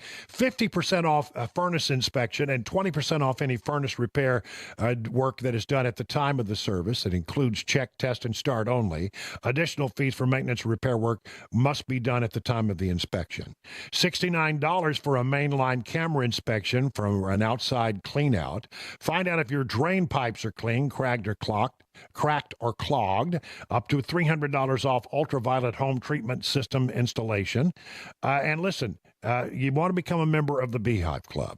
As a Beehive member, you'll receive 3 annual tune-ups, 1 for your cooling, 1 for your heating, 1 for your plumbing, 10% discount on all repairs, priority front-of-the-line service, $100 annual accrued replacement credit, with a total of $1,000 max. No overtime or holiday fees, all for as little as $99. For satisfaction guaranteed, call Busy Bee HVAC, your Rude Pro partner, 775-7833, or visit busybeehvac.com.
A tip leads to a break in Metro Police investigation of a fifth grader's death, and back-to-back hurricanes rattling the nation. These stories and more at 5 on Super Talk 99.7 WTN. Ken Weaver, before you depart, yes, I know you're very busy this afternoon, but I just had to get your take on this amazing thing that happened with Vanderbilt beating the #1 Alabama. Yeah, I mean, I think there were 4 big upsets this weekend in college football. 3 of them in the SEC. That's right, but I mean, the one everybody's talking about is Vandy. Yeah, beating Alabama. Yeah, and by the way, I think the goalpost was recovered from the Cumberland River, yes. And they're going to break it up and sell parts of it. Yeah, they're going to auction them off. Yeah, that's right. I just love that. I'm going to raise money for Vanderbilt. No, I'm just kidding. I'm sure the money will go to a good cause. But I got to tell you, when you start talking about this, 4 teams, big upsets this weekend. Any given Saturday, it can really change. Vanderbilt beats Alabama 40-35. Yep. And where did Alabama land today? I didn't see. They dropped a couple spots. I believe they're at 7 now, if I'm not mistaken. They're at 7. That's not a couple. That's a bunch. Yeah. Well, what happened to Vandy? Did they get rated? I don't know if Vanderbilt's in there yet. They are not. I believe. Who was it? It was SMU that went up into the rankings because they only have 1 loss and they've been playing really well. Vanderbilt, unfortunately, has 2 losses, so that 2 losses hurts them in the long run. But if they keep winning, you can easily see them in the top 25, probably 25, 24 area. Arkansas took second in the unofficial SEC goalpost carrying contest. Yeah. They got fined $100,000 more. Really? Yeah, they got fined $250. Vanderbilt was fined $150. What's the difference? I don't know. I don't know why they fined Arkansas more than Vanderbilt. Maybe because they probably have more money for their school, for their football program than Vanderbilt does. Maybe. I don't know. Texas A&M defeated the Missouri Tigers handily. Yeah, 4-1. Then that was a big surprise. But I mean, I'm telling you.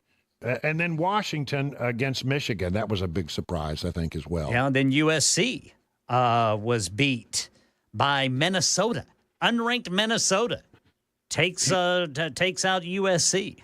What do you think was the deal with Vandy, though? I mean, what was the big difference? I think that Alabama made 2 critical turnovers. One of them was a pick 6, which points-wise is the difference in the game. But what Vanderbilt was able to do, they were able to play good enough that Alabama could not overcome that pick 6. Yeah, well, Vandy's quarterback looked great, and he did. And they had a good running game. Yes, they did. Against Alabama, which they cracked that nut. They did. They played good enough to win, man. Yeah, I'm telling you, it was something. Quite a shock.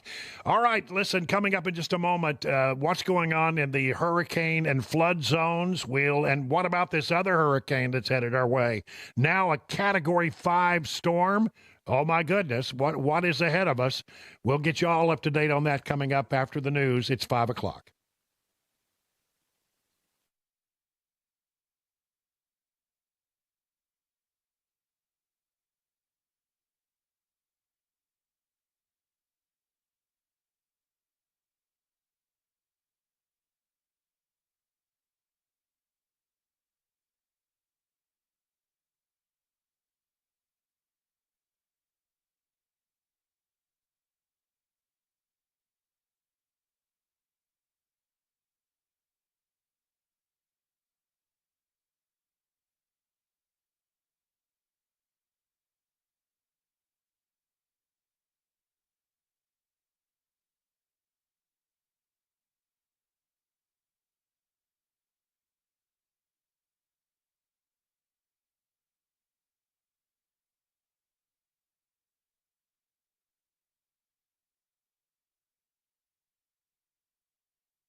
I'm Ken Weaver with your top stories. Got the full forecast and traffic coming up in 5 minutes. See some breaking news here. Channel 4 says a sixth grader at JFK Middle School has been arrested for making threats against the school.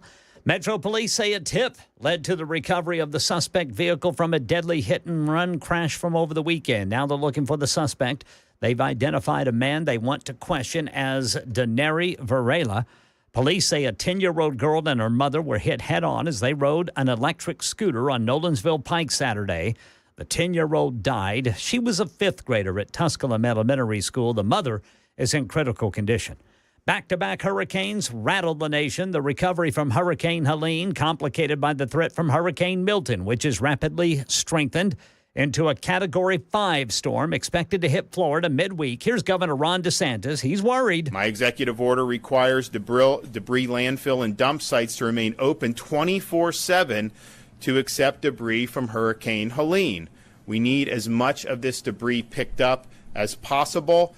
This creates a safety hazard, and it also will increase the damage that Milton could do with flying debris. Yeah, that flying debris includes trees that are still littering roads in Florida that residents fear could become battering rams if they're picked up by winds.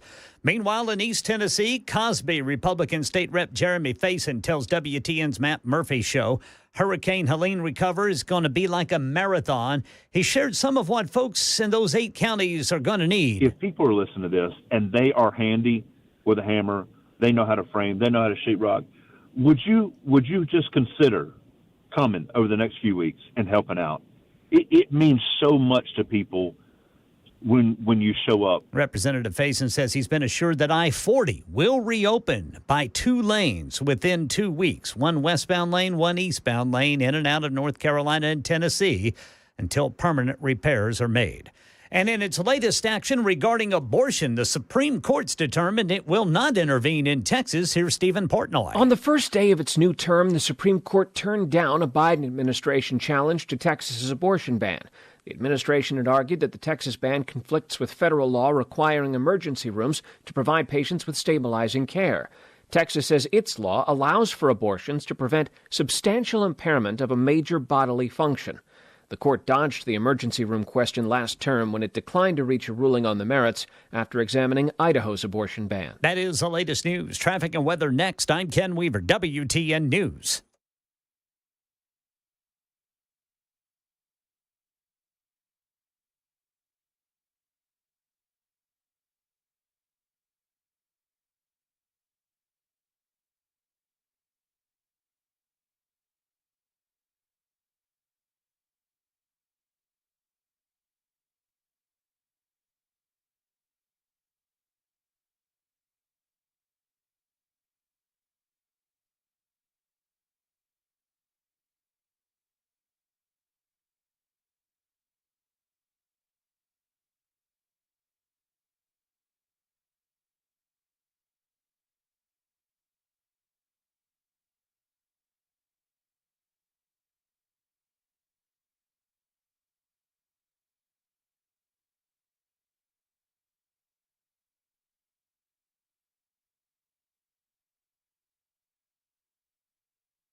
All right, still got the crash 24 eastbound at Briley Parkway, then Old Hickory Boulevard and Bell Road and Brentwood at Chase Drive, then in Antioch Richards Road and Antioch Pike. The slowdown, the usual areas in full effect around the east and south loop, west loop downtown. A lot of brake tapping. Traffic every 10 minutes every morning on Super Talk 99.7 WTN.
Well, good afternoon, everybody. 9 minutes past the hour of 5 o'clock on Super Talk 99.7. I'm Brian Wilson, your friend and radio buddy, and you're listening to The Drive. We're going to be giving you all kinds of good stuff here this hour, and stuff that may make you, I don't know, maybe a little angry.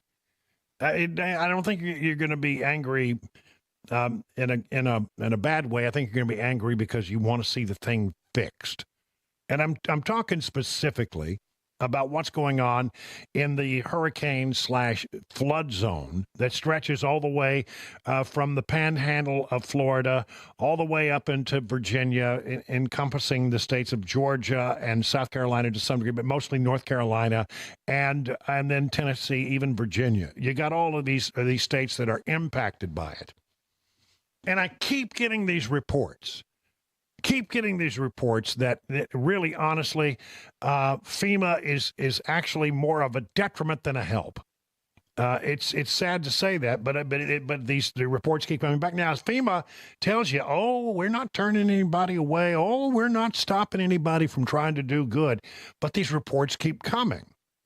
And, you know, I over the years, I've come to understand that you should pay great attention to the people who are telling you stories, you know, who are in the middle of the disaster, rather than the official version that you get from the FEMA people. I think there are good people at FEMA, but I think it is one of these agencies that, let's put it this way: when a new president comes in, they owe a lot of favors to a lot of people who've helped them get elected, right? And so those people are looking for government jobs.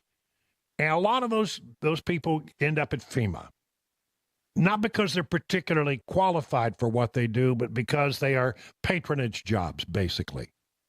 And you end up at FEMA, I think you have what you saw with the Secret Service. I'm convinced, the more we get into it, that part of the problems with the Secret Service had to do with their desire to impose DEI on the Secret Service. And instead of having the most qualified people, well, you lessen the standards and you let some people in just because you wanted more women and you wanted more minorities. Okay, well, look, I mean, I don't have a problem with women or minorities being in the Secret Service, and I don't have a problem with women or minorities, of course, being involved in FEMA. But if they're not qualified, they're not qualified. And what happens is, in the name of DEI and equity, we diminish the capability of that particular organization. That's what happened with the Secret Service. To some degree, that was the problem there. And I think that's what has happened at FEMA. More interested in DEI than bringing in the right people who are going to be there when it's time to engage in times of national emergency or national natural disaster like we have here. This is a bad one. I mean, folks, as these things go, this is bad. And I've heard from people who've been to the zone and back, and I've talked to them and they say, look, it is bad. The pictures don't do it justice. You can't even begin to understand how bad it is. And as for FEMA, I had a conversation with Senator Marsha Blackburn. I ran into her at a social event. She's been to the Tennessee flood zone, I don't know how many times, 3 times maybe already. Do you know that until Saturday, this last Saturday, a week and a day following this hurricane ripping, through the eastern side of the country, that the 10 mayors of the counties in eastern Tennessee that have been impacted had not been contacted by FEMA at all. I mean, and Senator Marsha Blackburn had been on the phone with them, she said, daily, saying, when are you going to call my mayors? When are you going to call the mayors of these counties? They need to hear from FEMA. You're not calling them. And they just weren't reaching out. And she basically, I mean, to hear her tell the story, I mean, she basically had to threaten some guy. I mean, well, this is something short of bodily harm if she didn't get FEMA to call these mayors and to start. And it happened Saturday, but only after she raised unmitigated hell about it day after day after day after day. FEMA is blowing it. And, you would think, even if they didn't, if they weren't that good, they would do everything they could to help the people in North Carolina. Why? Because it's a battleground state. You can't afford to lose votes in a battleground state. So, I mean, there's at least a political imperative that they do well in North Carolina. And guess what? They're blowing it in North Carolina. Just unbelievable. And we keep hearing these stories about FEMA getting in the way. Now, listen to this story from Christopher Nemeth. He's down in Florida, right? And he is doing, the important work of putting these dumpsters out. He's got a private company. He's not under contract to anybody, but people call him up and say, come get this stuff out of my yard and take it to the dump. Man, I mean, we've ripped out all the damaged parts of the house, and now we need to get this stuff out of here. And he comes and he does it, sets up a dumpster. There are other companies that do this as well. Now, they're being told they can't take their stuff to the landfill anymore. They had a sheriff there turning people away and saying, you cannot dump here. And I said, well, where am I supposed to go? And he said, there's no information online. I said, go online, find the FEMA website. I said, you pull out your phone, you show me where it is. And they started going through it, and then I said, you got to get out of here. You're obstructing traffic, and you can either leave right now or you can leave in the back of the sheriff car. So I pulled away. I went to what's called a transfer station. It's much more expensive. It's a fee that has to be passed on to the client. Otherwise, I would literally be operating at a loss. And they said that FEMA has come in and shut down the landfill, shut down the waste management's transfer station, and that we were not allowed to dump there, and we had to go to these FEMA sites. I said, well, where are these FEMA sites? No one can tell us. And they still didn't have the information. So I decided to call one of the biggest companies in the area, definitely a competitor, and I said, look, I'm a smaller business, and I'm curious, do you guys know where we're supposed to empty the storm debris? And I apparently got on the phone with someone pretty high up in the company. I don't know if it was the owner or the owner's son, but he was really well informed, pretty pissed off about the situation. He started to laugh and said, yeah, there's 3 dump sites set up by FEMA, and they're for resident use only. Resident use only. So these people who have paid to have the stuff hauled away, now, they're being told, no, you can't do that. But wait till you hear what the guy said FEMA told them to do with the trash they had in the dumpsters, all ready to go to the dump. You cannot go in there with a commercial grade truck. You cannot go in there with a commercial grade trailer. You can't go in there with anything with any lettering on it. And they had asked them, well, what do you suggest that we do with the thousands of bins that we have rented out, full of trash, ready to go to the landfill right now? And they said, dump it back in the people's driveways. Can you believe this? Take the stuff that you've already gotten and you're ready to take to the landfill, because they've said, no, you can't come in there with your commercial dumping because, we're just not going to allow that anymore. Just take it back to where you got it and dump it back on the driveway. FEMA will get around to cleaning up on our own. So he said, what do you mean FEMA's going to clean up? They said, over the course of the next year, FEMA will be picking up all the trash. So in the meantime, over the course of the next year, and this is from personal eyewitness thing, as I was dropping off dump trailers, within 2 days, there's mold inside people's homes. That mold doesn't stop growing just because you take the trash out and you put it at the road. It's going to be growing at the road. Today, when I was driving through Shore Acres down Overlook Drive and Shore Acres Boulevard, there are dozens of rats hopping from pile to pile. It is an absolute breeding ground.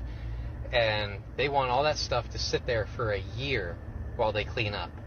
We got all the stuff picked up. It's in bins. We're ready to go to the landfill, and they're refusing us at the landfill, and they're suggesting that we take this stuff back and dump it in your yards. Just dump it back where you got it.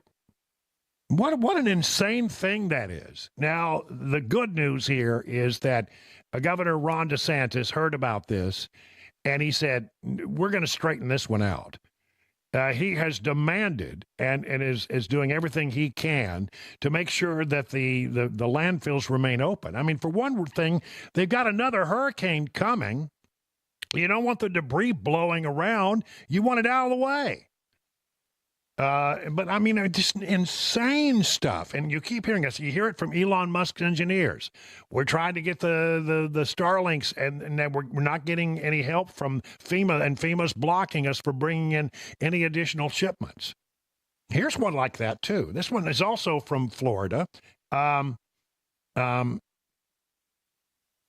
This is from North Carolina. The Federal Emergency Management Agency is reportedly turning away donations for victims of Hurricane Helene in North Carolina, according to a report on the ground from a volunteer who attempted to deliver a caravan of essential supplies to local residents on Saturday. Mike Von Steuben, a North Carolina business owner, organized a caravan of 10 vehicles loaded with generators, filters, charcoal, and blankets. And he said he and his group were turned away by FEMA personnel at the Pensacola Volunteer Fire Department in Burnsville. It's not in Pensacola. It's the town is called Pensacola, but it's not. It's in North Carolina. In Burnsville, taken over at the station, and they were doing an inventory of supplies. We were informed by a quote-unquote female logistics officer that they were not accepting any more donations until Monday, and to take our supplies back. Some locals were distributing supplies from that fire station told us that FEMA had taken over and was doing an inventory. They told us that they were only distributing animal feed and hygiene items like toilet paper. I mean, my goodness. After being reportedly turned away with his caravan of donations by FEMA, Von Steuben said he attempted to distribute the supplies on his own by going door to door and advertising the supplies with a cardboard sign. However, he was only able to distribute approximately 70% of the supplies that he brought. Von Steuben said he reported his encounter with FEMA to leadership at the local church, who in return told him they had heard similar incidents occurring with personnel sent by other folks. FEMA and they said the Red Cross seemed to be methodically taking over distribution centers and shutting them down to inventory them. They also sent representatives to our distribution point at the church, but left us alone. I have a feeling they got told they could go where the sun don't shine. What you got to understand is that FEMA comes in at the behest of the state. They have to be invited in. And when they get invited in, they are not in control. The state maintains logistical control. But somebody didn't tell that to the folks at FEMA. Now, we've had this. This keeps coming up and coming up. Helicopters told they can't fly to rescue people. Starlink units stopped from being distributed because of FEMA getting in the way. Look, I mean, we keep hearing it. Everybody says, that's a rumor. It's bad information. There's a big fight on this down at the White House today about this, where you have all kinds of information coming from the White House about this, saying these rumors are not helpful. I don't know that they're rumors. As far as I can tell, these are coming from pretty bona fide, legitimate sources, and you're hearing their first-person takes on these things. And listen, I got to take a break. Come back, I'll tell you more. 20 minutes past the hour.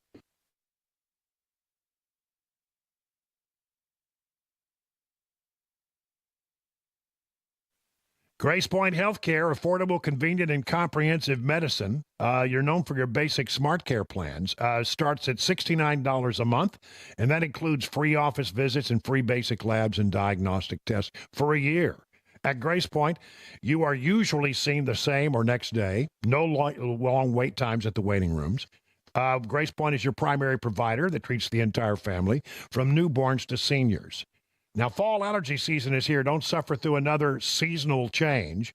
Get complete testing and treatment and enjoy the beauty of fall this year. Grace Point is a military veteran-owned practice located in the heart of Franklin.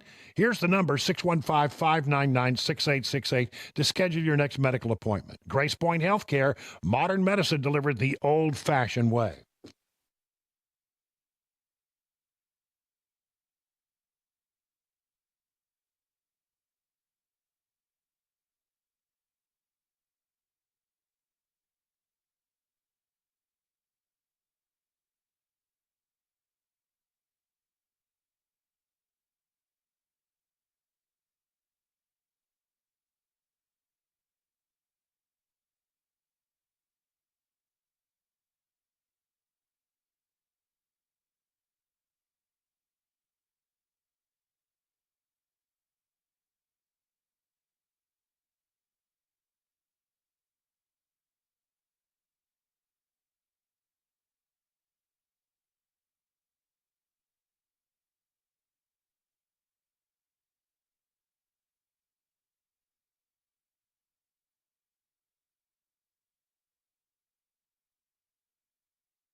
We're hearing for the first time from the family of the Nashville fifth grader killed by a hit-and-run driver. That's coming up at 5:30 on Super Talk 99.7 WTN. Very quickly, in North Carolina, they apparently, people say they are not seeing the federal response on any level. Take a listen. People have lost everything.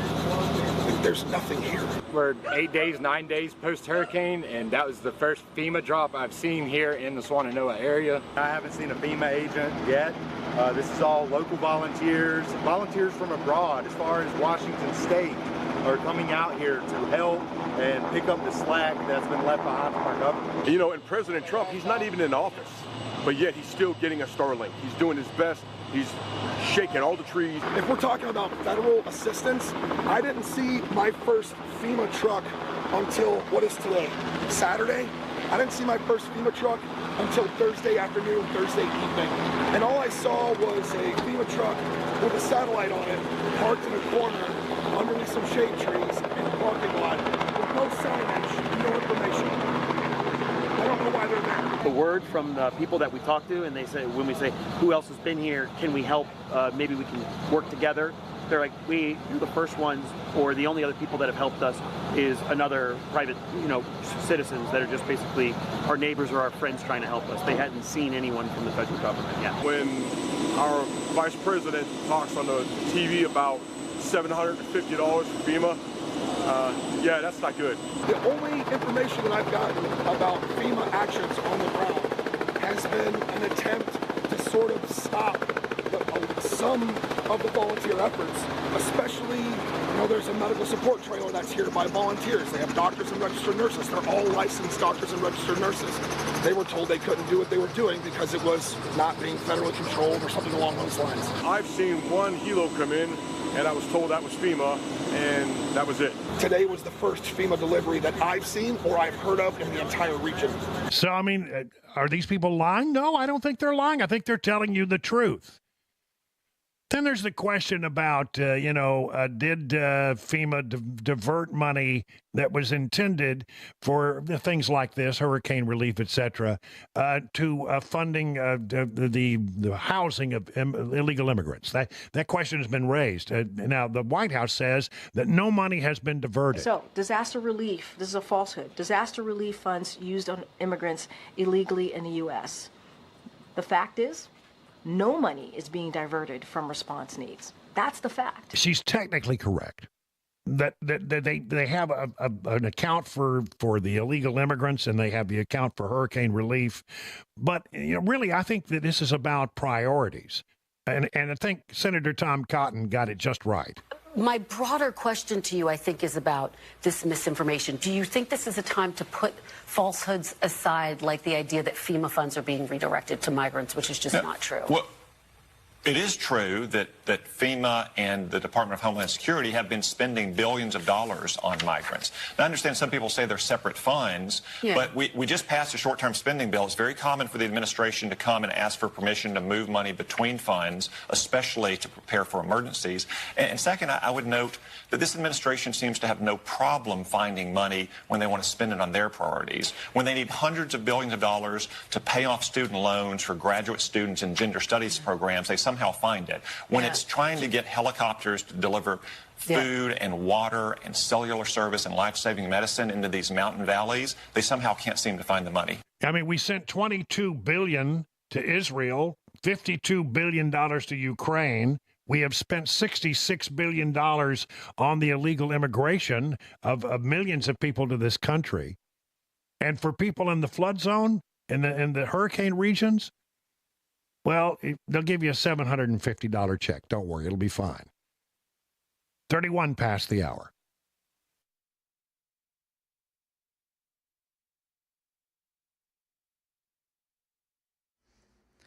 I'm Ken Weaver with your top stories. We've got the full forecast coming up in 5 minutes. Right now in Nashville, we're hearing from the family of a 10-year-old girl killed in a hit-and-run crash this weekend. Her mother is in critical condition. Channel 4's Dryden Quigley talked to the girl's aunt. They say the mom went flying at least 6 feet into the air, and the daughter landed on the sidewalk. They were both taken to Vanderbilt. Emily died, and her mom, Laura, is in critical condition. The aunt says this has been a nightmare. She says, I'm so sad I can't stop crying. I go into her room and see all of the toys she liked to play with. I keep thinking this is just a dream that I can wake up from. Emily was just 10 years old, a 5th grader at Tusculum Elementary School who loved to swim and play with her friends. Her family had moved to Nashville 10 months ago. So police this morning said they got a tip and they were able to recover the suspect vehicle, and now they are looking for a man they've identified as Deneri Valera for questioning. Hurricane Milton rapidly strengthening to a Category 5 storm this afternoon. There are evacuation orders up and down the Florida West Coast, and Victor Oquendo reports Governor DeSantis signed an executive order to expedite the removal of debris left by Hurricane Helene. The way one neighbor described it, some of this stuff could get picked up and act as a battering ram. It could act as projectiles, no doubt very dangerous, and those crews, they've got their work cut out for them. Yeah, there are entire trees littering parts of Florida that could be turned into battering rams. And turning to sports, a massive change to college sports appears closer. Here's Brian Clark. Federal judge in California has granted preliminary approval to a settlement that would allow colleges and universities to pay players out of a $2.78 billion fund. Under the terms, as part of a revenue sharing plan, the biggest schools could distribute about $21.5 million a year to athletes. There's a final hearing set for April on the same day as the national championship game for men's college basketball. That's the latest news. Traffic and weather next. I'm Ken Weaver, WTN News.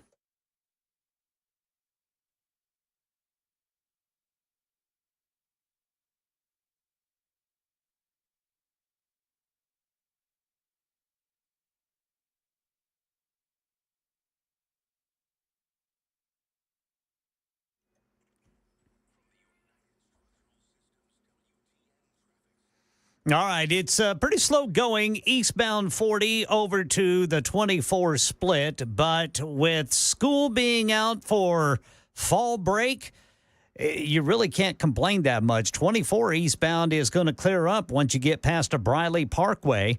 Traffic every 10 minutes, every morning on Super Talk 99.7 WTN.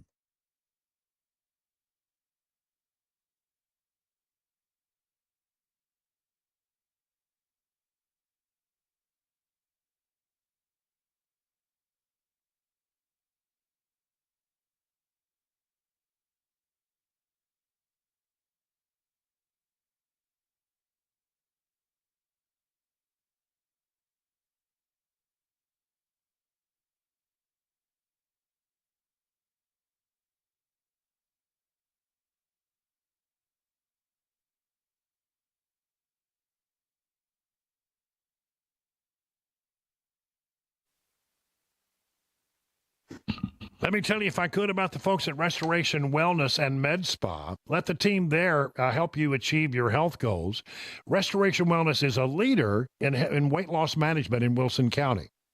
Just call them at 615-470-8124 or visit them at their website, restorationwellnessmedspa.com, to book a consultation today. My friends Carly and Jamie will take great care of you like you're part of the family. You can become part of the more than 1,000 patients who've already seen life-changing results from the weight loss management program. And I am among them. I got on the scale today, down a couple more pounds. Gain your confidence back. Weight loss can increase your energy levels, improve your quality of sleep, and enhance your overall health. And these are customized treatment plans. They will consider your unique needs, your lifestyle, and your goals. So if your goal is to lose stubborn body fat or just improve your overall health, Restoration Wellness has a solution for you. Learn about the newest techniques in weight loss management. Just go to restorationwellnessmedspa.com.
Did you know you're overpaying for your health and wellness products?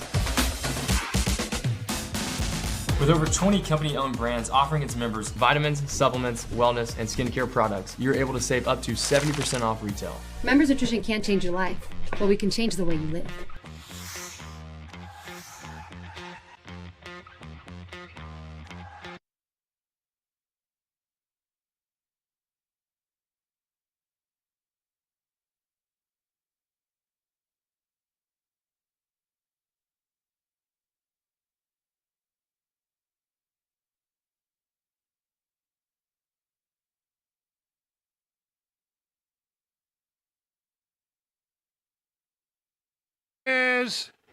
It's time for the three amigos to gather. Today, the three amigos are Ken Weaver in the newsroom. Hello, Ken. Good afternoon, boys. Yes. And Chris Weber's off today. Jeff Melanoff is in there, ably pushing all the blinky buttons. Good afternoon to you, Jeff. Good afternoon, sir.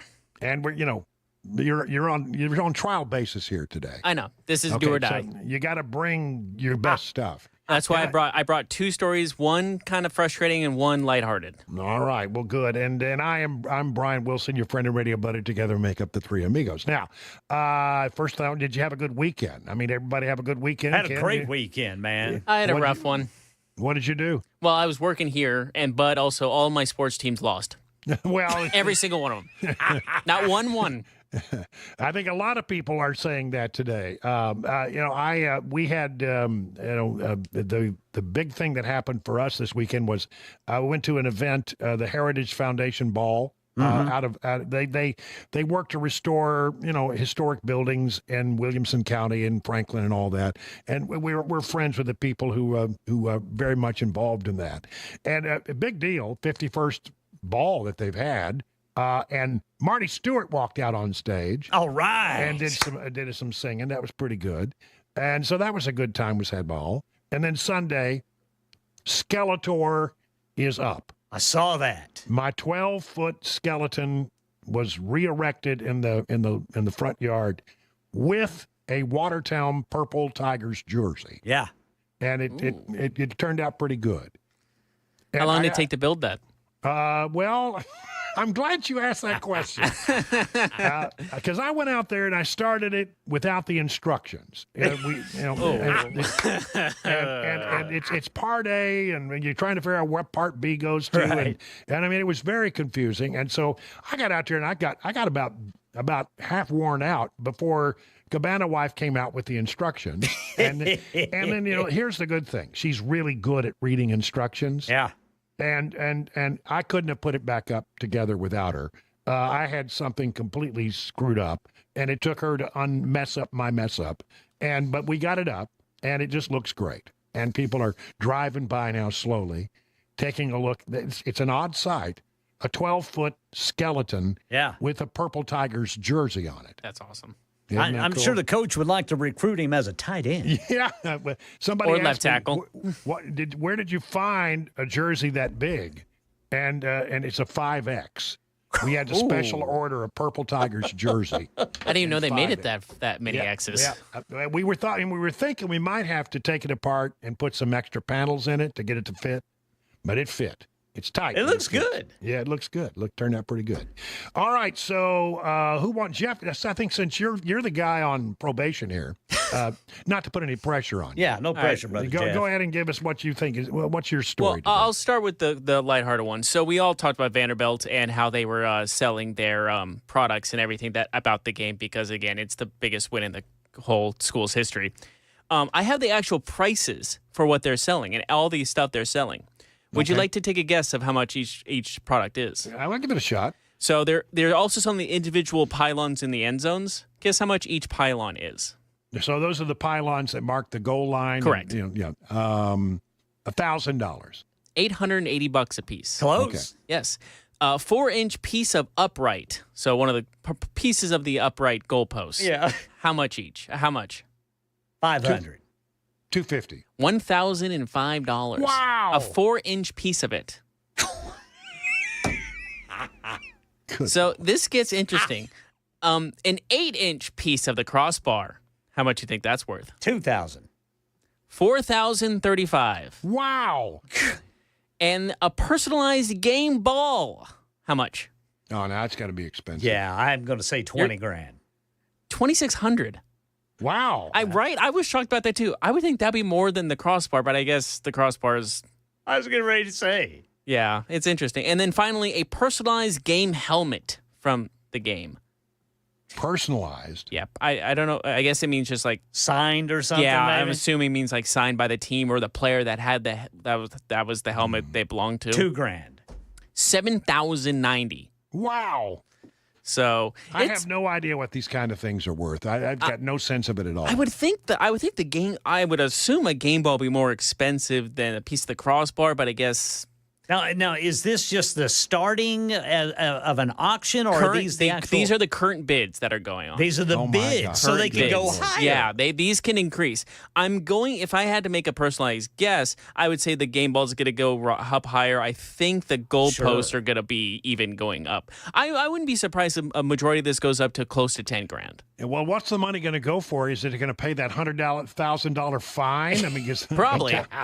I'm telling you. So actually, someone in the text line brought that up of why it's cheaper than Arkansas because it's Vanderbilt's first offense. Oh, okay. So that's their first punishment. And it's happened at Arkansas before. Yes, they've had a good football team in the past. Vanderbilt, on the other hand.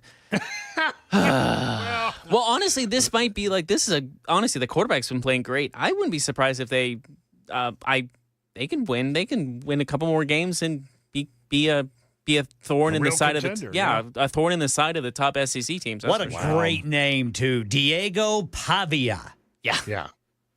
You better look out for Diego Pavia. He was quick. He's real good. He did a lot of stuff on the ground, not just through the air, but a lot of stuff with his feet too, and that really threw off the Alabama defense. I think that was the key there, just throwing that off. Well, listen, Jeff, I got to tell you, for your inaugural run on the Three Amigos, I don't.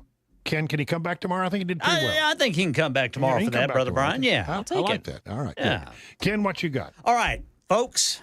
Bigfoot might have some competition. This is from the New York Post. Well, there you go. An authority Off to a great on many start. things like having to do with Bigfoot. A rarely seen forest predator called a fisher may be making a comeback in Pennsylvania. A fisher. It was once eliminated in Pennsylvania, but one of them was spotted over the summer on a trail cam outside Pittsburgh. Now, these little animals were completely wiped out of the Keystone State in the late 1800s, early 1900s, following years of deforestation and unchecked hunting. But wildlife advocates reintroduced them in Pennsylvania in the 1990s, brought nearly 190 fishers that they had trapped in New Hampshire. Well, what are they? Well, they are giant weasels. And what I mean by giant, they are 3 foot long. Good Lord. They can weigh 8 pounds, and they basically look like big weasels. Now, what caught my attention is, the fact that they're giant weasels. They may be smaller than other predators, but they are considered fierce, deadly beasts. They eat rabbits, squirrels, mice, shrews, and birds. But here's what caught my attention. Fishers are among the few animals capable of killing and eating porcupines. They have even taken down Canada lynx. Wow. Those are Now, here's how. I know it's almost supper time, and I'm not going to get graphic. Okay, but here's what they do Where are you going with this? To the poor porcupines. They attack the porcupine's face until they can flip it over and get to its underbelly. But there's not very many animals that can do that without getting injured by a porcupine. Wolves, that sort of thing. I mean, they can take out a porcupine, but, they're going to get a couple of quills. Yep. Apparently, the fishers can do this and escape unscathed. Wow. So the giant weasel is making a comeback in Pennsylvania. You better look out. Yeah, I was trying to think of a joke for that, but I couldn't think of anybody who would be a giant weasel in Pennsylvania. And one more thing, even though they're called fishers, guess what they do not eat? What? Fish. Well, that's weird. That's just strange. It is. I think that's pretty good. I like that. Mine's not. I think you guys are topping me today. I think I'm coming in with a weak sister here. A couple living in Australia reunited with a long-lost video of their wedding in Scotland after 57 years. Wow. Terry Shine of Aberdeen, Scotland, said he had amassed a large collection of Super 8 films over the years, most of which he shot himself. But when he decided to have his collection transferred to DVD, a lot of people do that, you know. I take your old Super 8s and turn them into a DVD. He discovered 2 reels that included a wedding between 2 people he absolutely did not recognize. He posted a still image from the film to a local Facebook group, but 6 months went by, nobody said a word. The photo was recently shared he took a still frame out of it and shared it on Facebook, and the photo was recently shared to a group of natives of Aberdeen's Maastricht area, and it came to the attention of Eileen Turnbull. Now, she's 77, lives in Brisbane, Australia. She had only been a member of the Facebook group for 5 minutes, and she stumbles into this wedding photo, said, "Hey, that's us. That's us in the wedding." A Turnbull and her husband, Bill, 77, married in 1967 at Maastricht Church in Aberdeen before later moving to Brisbane. The couple said they had only watched the video, it was a film then, of the wedding film once before, discovering that they had accidentally left it in a borrowed projector that they had returned to its owner. Well, I'll be. So they actually sent them a digitized copy of their wedding video, their wedding film. It said, "It was very strange for me to see my mother and father, not just in a photograph, but actually moving and walking." Yeah. And my husband, he saw his grandmother and his grandfather, who was 100 years old when he died. After seeing this video after 57 years was just absolutely amazing. Wow. I still can't believe it really happened. That's incredible. That's great, yeah. Yeah, isn't that a great story? Yeah, you're thinking, oh, that is just long gone. You've just forgotten about it. Yeah, you know, we accidentally shipped back the projector with the film still loaded in it, and we forgot to claim it, and it comes back to them in the form of a video some 57 years later. That's amazing. Yeah. I still remember seeing my parents' wedding video, believe it or not. That was on a VHS, though, not a projector. I've got some old Super 8 stuff that's still in storage out here in my garage that I need to have turned into pictures of me when I was a baby.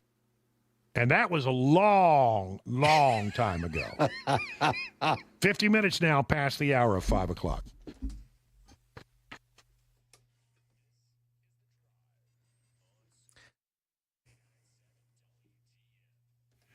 Hey, listen, if it's that time of year around, you know, maybe we're not grilling out as much, but hey, what about tailgating? Are you going to a football game and tailgating? Well, if you want to get the same flavors in your tailgated food that you get at the Legend Steakhouse, well, I've got just the thing for you. Take a walk down your local grocery store aisles, places like Walmart and Kroger, and look for Johnny Fleeman's very own brand. His proprietary blend will give your steak, chickens, or chops a flavor that will hit a home run with family and friends. It's low in sodium, about a third of other brands, so you don't have to worry about over-marinating. And when you talk about his honey mustard salad dressing, well, listen, it's great. You can use it as a salad dressing or perhaps a dipping sauce for your favorite chicken fingers, fresh cut veggies, or chips, a recipe used in his restaurant for over 35 years. And if your grocer isn't stocking Johnny Fleeman products, ask them to do so. For more information, just go to johnnyfleeman.com. And it goes without saying, for those times when you want someone else to do the cooking, they'll always be glad to see you at your nearest Legend Steakhouse for lunch or dinner.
Hey everybody, Dan Mandis with Nashville's Morning News and Super Talk 99.7 WTN.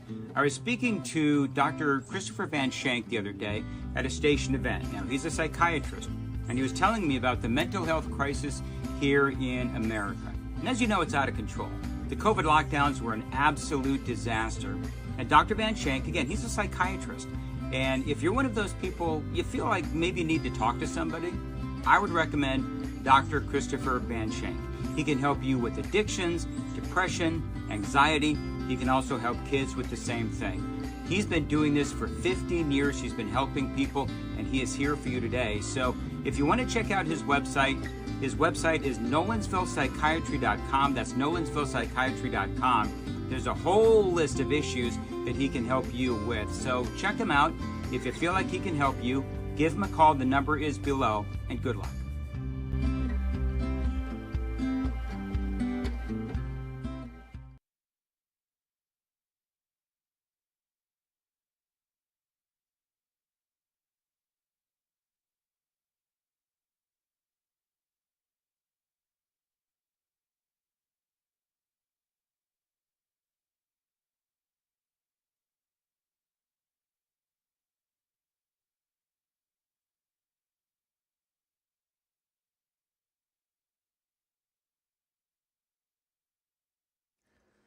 Metro Police have identified a man they want to question in the death of a Nashville fifth grader. Hurricane Milton upgraded to a Cat 5. We'll tell you about the worry in Florida at 6 on Super Talk 99.7 WTN. I just want to remind you that this is the last day in the state of Tennessee where you can register for the upcoming election if you're not registered to vote in Tennessee.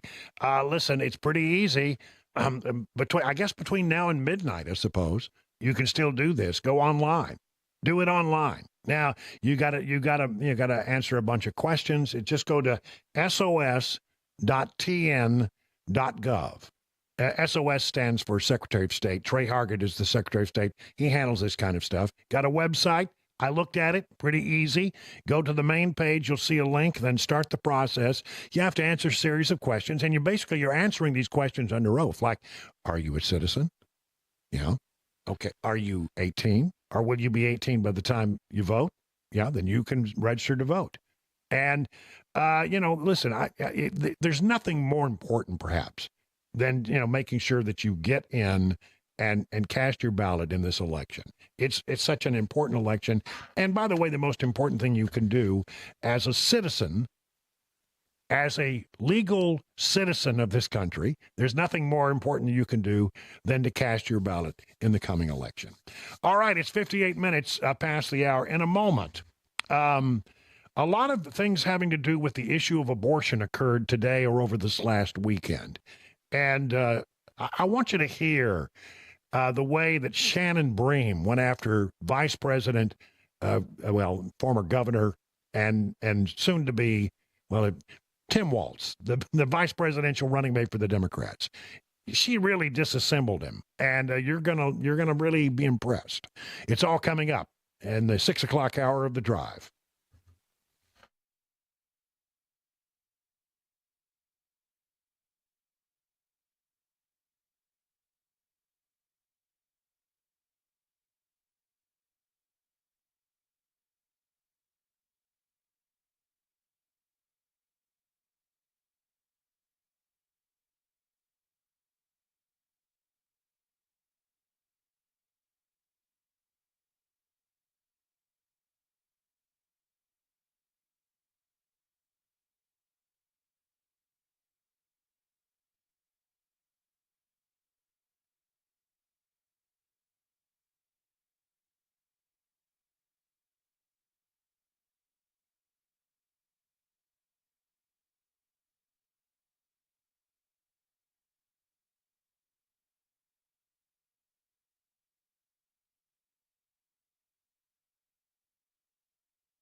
I'm Ken Weaver with your top stories. Full forecast and traffic in 5 minutes. And right now in Nashville, we have learned that the 10-year-old girl killed in a hit-and-run crash on Nolensville Pike Saturday was a fifth grader at Tusculum Elementary.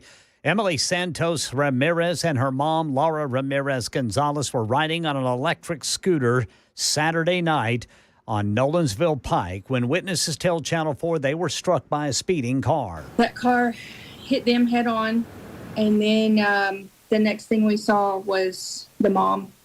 She was in the air. Emily died. Her mother, Laura, is in critical condition. Police have recovered the suspect vehicle, they say, thanks to a tip. They are looking for a man by the name of Deneri Varela for questioning. Hurricane Milton now at a Cat 5. It's got Governor Ron DeSantis worried. My executive order requires debris landfill and dump sites to remain open 24/7 to accept debris from Hurricane Helene. We need as much of this debris picked up as possible. This creates a safety hazard, and it also will increase the damage that Milton could do with flying debris. Yeah, he's worried about things like trees becoming flying battery rams. There are evacuation orders up and down the Florida West Coast before Milton makes landfall sometime Wednesday, late or early Thursday. And right now in Tennessee, Cosby Republican State Rep Jeremy Faison describes the kind of effort it's going to take to fully recover from Hurricane Helene. This is a long haul. This is a marathon to get us back in East Tennessee, these 8 counties, back to where they're operating at par. And I just hope that Tennessee will remember that. I hope that when it comes time to rebuild, that we'll see people show up and say, you know what, I know how to put sheetrock up. You know what, I know how to do plumbing. I know how to do and just be willing to come up and still help. Representative Faison says he's been told by Transportation Commissioner Butch Ely that I-40 will be reopened as a 2-lane highway into and out of North Carolina in about 2 weeks. And it's the first Monday in October, the first day of the new Supreme Court term. In addition to turning down a Biden administration challenge to Texas's abortion ban, the court declined to intervene in other matters. Here's Stephen Portnoy. On its first day of the term, the High Court rejected singer R. Kelly's appeal of his sex crimes conviction and his 20-year prison sentence. The justices also rejected former pharmaceutical CEO Martin Shkreli's effort to overturn a $65 million fine for blocking competitors to the life-saving drug Daraprim. The court will allow an Alabama couple to sue an IVF clinic for wrongful death and the loss of a frozen embryo. In that, the justices declined to overturn a ruling by Alabama's highest court that sparked nationwide concern over access to IVF treatments. That's the latest news, traffic, and weather next. I'm Ken Weaver, WTN News.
Pretty light going home for a Monday evening. We do have a disabled vehicle, though. It is blocking the westbound right lane of 40 westbound before you get to Fessler's Lane. Traffic every 10 minutes every morning on Super Talk 99.7 WTN.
Good evening, everyone. It's 9 minutes past the hour of 6 o'clock on Super Talk 99.7. Brian Wilson in the chair for one more hour on this 7th day of October. Again, just a reminder on the way home that if you haven't registered to vote, you still have time to go online and do it. Just go to sos.tn.gov, and it'll take you to a website that where you can actually online register to vote, and I hope you will. Okay, in this next segment, we're going to talk about the difficult issue of abortion, which, of course, you know, is it's always sensitive when these conversations come up.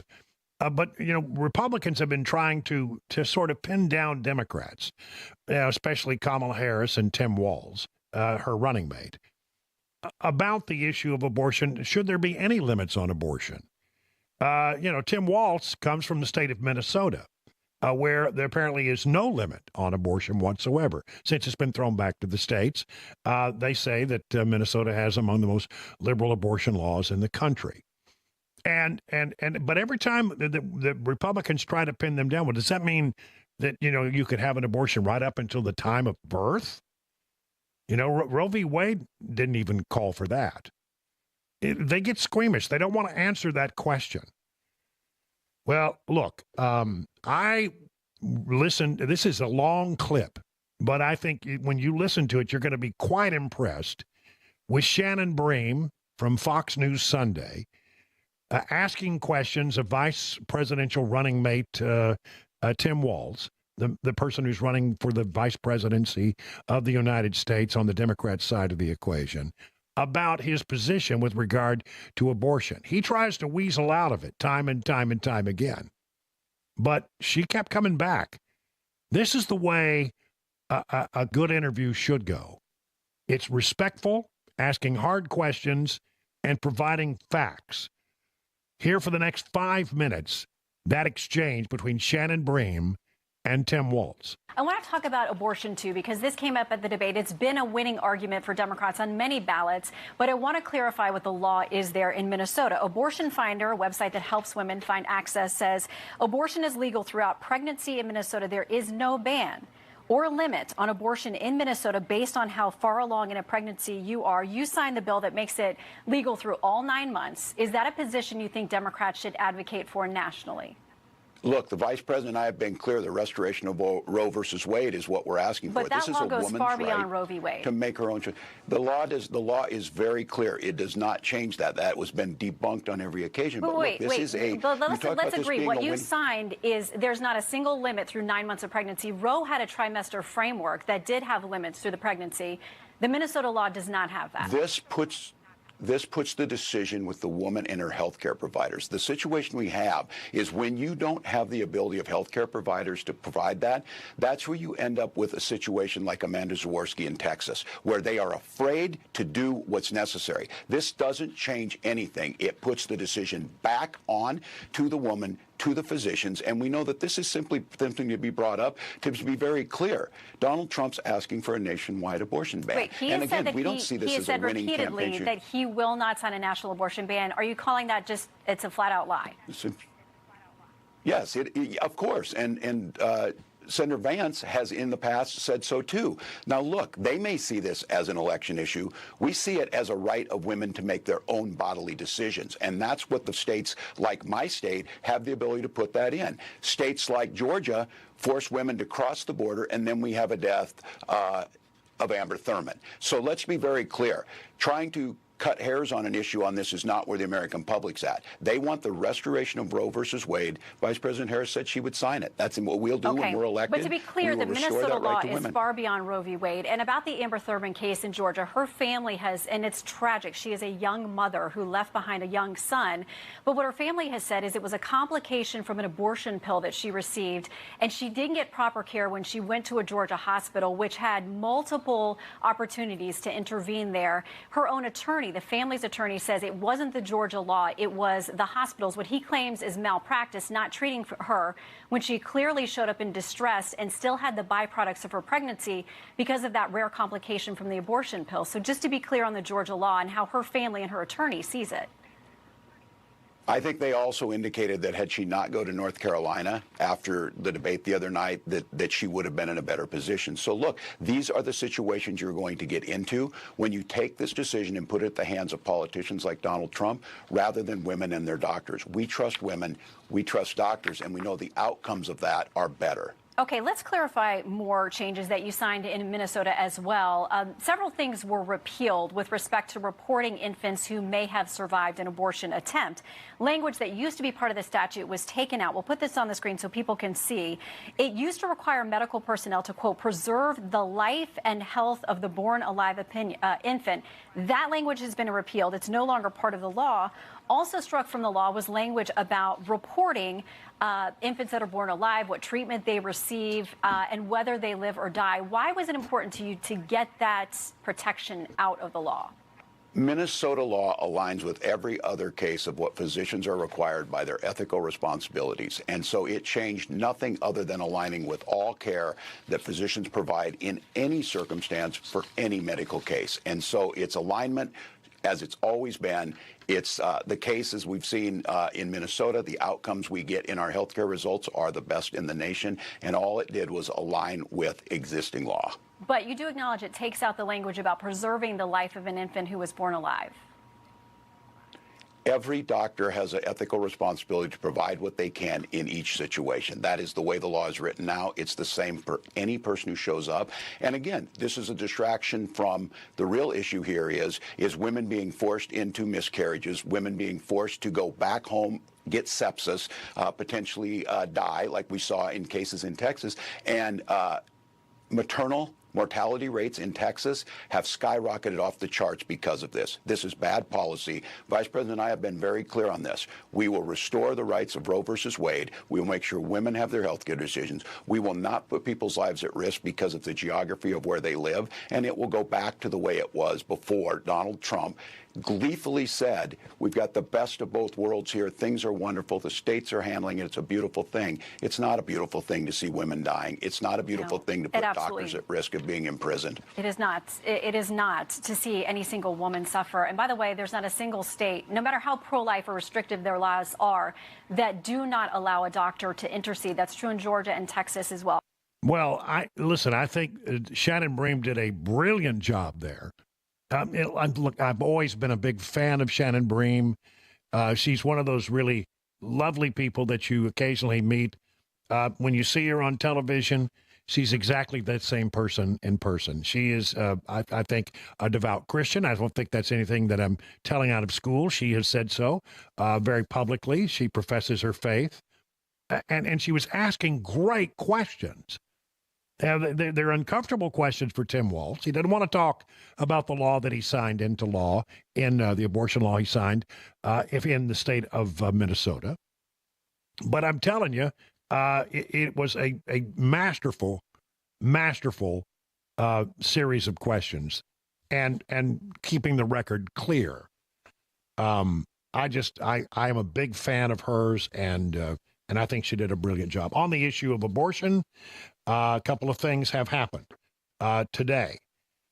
The Supreme Court today let stand a decision barring emergency abortions that violate the law in Texas, which has one of the country's strictest abortion bans. The justices did not detail their reasoning for keeping in place a lower court order that said hospitals cannot be required to provide pregnancy terminations if they would break Texas law.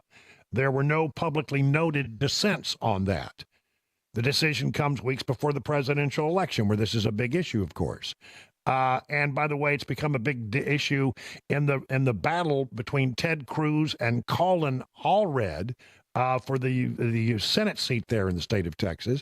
Cruz is up for re-election. Colin Allred is making inroads and largely basing a great deal of his case on the issue of abortion. When I'm in the Senate, he says, we're going to restore Roe v. Wade. So there you have that. But again, surprisingly, the Supreme Court deciding to let the lower court ruling stand, and in declining to take up the issue. In Georgia, another key thing, the Georgia Supreme Court restored the state's 6-week abortion ban, halting a judge's ruling a week ago that the 6-week ban is unconstitutional and abortions could continue past 6 weeks. The 6-week ban will remain in place while Georgia's highest court considers the state appeal. Now, last week, Fulton County Superior Court Judge Robert McBurney, in striking down the 6-week ban, wrote in his order that while the state's interest in protecting unborn life is compelling, until that life can be sustained by the state, the balance of rights favors the woman. In Georgia, Governor Brian Kemp, the Republican who signed the 6-week ban, issued a statement saying, once again, the will of Georgians and their representatives has been overruled by the personal beliefs of one judge. Protecting the lives of the most vulnerable among us is one of our most sacred responsibilities, and Georgia will continue to be a place where we fight for the lives of the unborn. So, again, in Texas, the High Court of the land, the Supreme Court, decided not to take up a lower court ruling. And in Georgia, the Supreme Court has put in a stay saying that while this matter is adjudicated, the 6-week ban will remain in place. Big developments on this particular volatile issue in this election. 20 minutes now past the hour.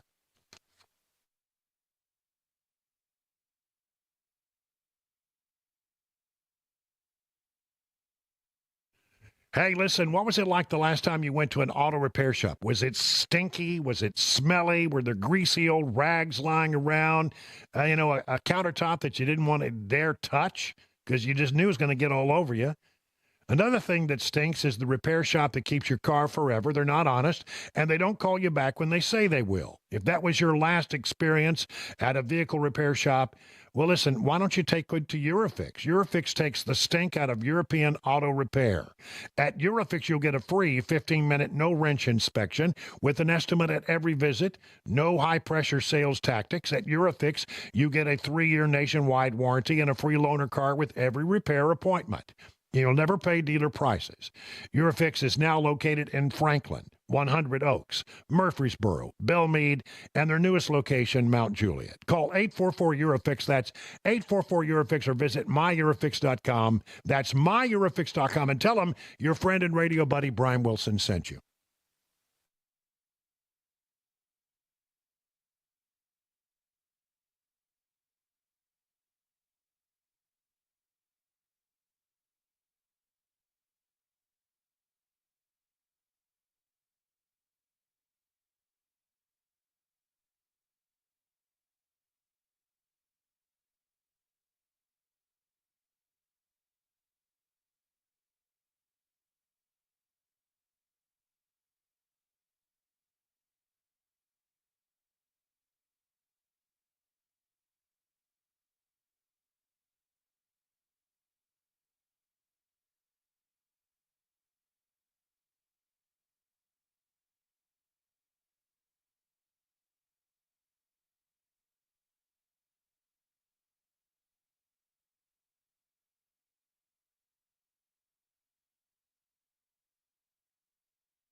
A tip leads to a break in the investigation of the death of a Nashville fifth grader. That's coming up at 6:30 on Super Talk 99.7 WTN. Oh, no. There we go.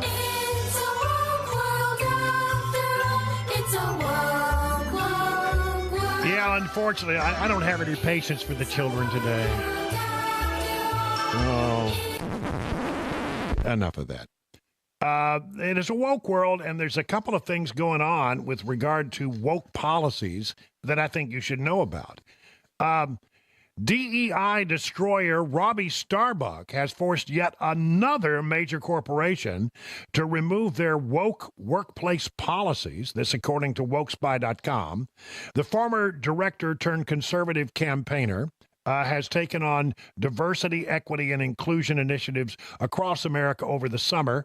What started out as a campaign against traditionally conservative industries subject to DEI has morphed into a national movement, taking on some of the largest corporations in the United States. Starbucks' latest victories concerns automotive giants Toyota. After an expose this week, Starbucks confirmed that Toyota implemented a number of changes in response to the subsequent outrage that included its withdrawal from the Human Rights Campaign Corporate Equity Index, a subjective measure of how LGBTQ-friendly an organization is. They will also cease participation in pride events such as parades or LGBT camps, and while business resource groups will be solely focused on Toyota and be absent of woke ideas. I have to give the executives credit for taking this unify action, says Starbuck. How about that? He's on a roll. I forget all the different corporations now that have rolled over. I mean, a whole bunch of them. It's like the list is as long as my arm. Seismic implication for fired teacher who won lawsuits after refusing to use student pronouns. We're grateful because this decision, tolerance is now a two-way street, not a one-way ratchet for totalitarian ideology, said Alliance Defending Freedom president to Fox News. An attorney who recently won a case involving a Virginia school board firing a teacher refusing to use a student's preferred pronouns told Fox News that the settlement has seismic implications. We're grateful because of this decision, tolerance is now a two-way street, not a one-day ratchet for totalitarian ideology. The Virginia-based West Point School Board agreed to pay a former high school teacher, Peter Vlaming, $575,000 in damages and attorney's fees after he refused to call a transgender student by their preferred pronoun. It protects all teachers in Virginia, and its rationale should guide other courts addressing similar issues. How about that? Now, the Supreme Court, as you know, is getting ready to go, and some of these cases involve very woke ideology matters. The biggest case already on the court's docket involves Tennessee's ban on gender-affirming care for minors, including puberty blockers and hormone therapy. Now, the Justice Department argues that the ban violates the 14th Amendment Equal Protection Clause, but some 24 states have adopted similar laws, according to the Associated Press. If the court upholds Tennessee law, it would open the door for more states to follow suit. Here in Tennessee, what we basically have said is that, if you're an adult and you want to go through a transition because you don't believe that, you're in the right gender and you want to transition to being one or the other, well, that's fine if you're an adult. Knock yourself out. And that's what I would say. If you make that decision as an adult, that's fine. But some of these things that the transition procedures are irreversible. And some of them, especially hormone therapy, some doctors say, can be quite harmful to young people going through puberty. So, shouldn't we allow them to at least reach the age of adulthood before they make that decision? So it's controversial, but 24 states have adopted laws similar to what we have here in Tennessee, and this matter will be argued before the High Court and decided. It is my hope that they stand by the Tennessee law. Other things, by the way, ghost guns, weapons without serial numbers, that's going to go before the high court. A conservative-leaning lower court struck down the ban, and the matter will be considered by the high court should they reinstate it. Later in the term, the justices will hear a suit over a Texas law requiring people to submit detailed age verification before accessing porn sites. This all brought to you, this information by Axios. All right. It is now time for the news at 6:30.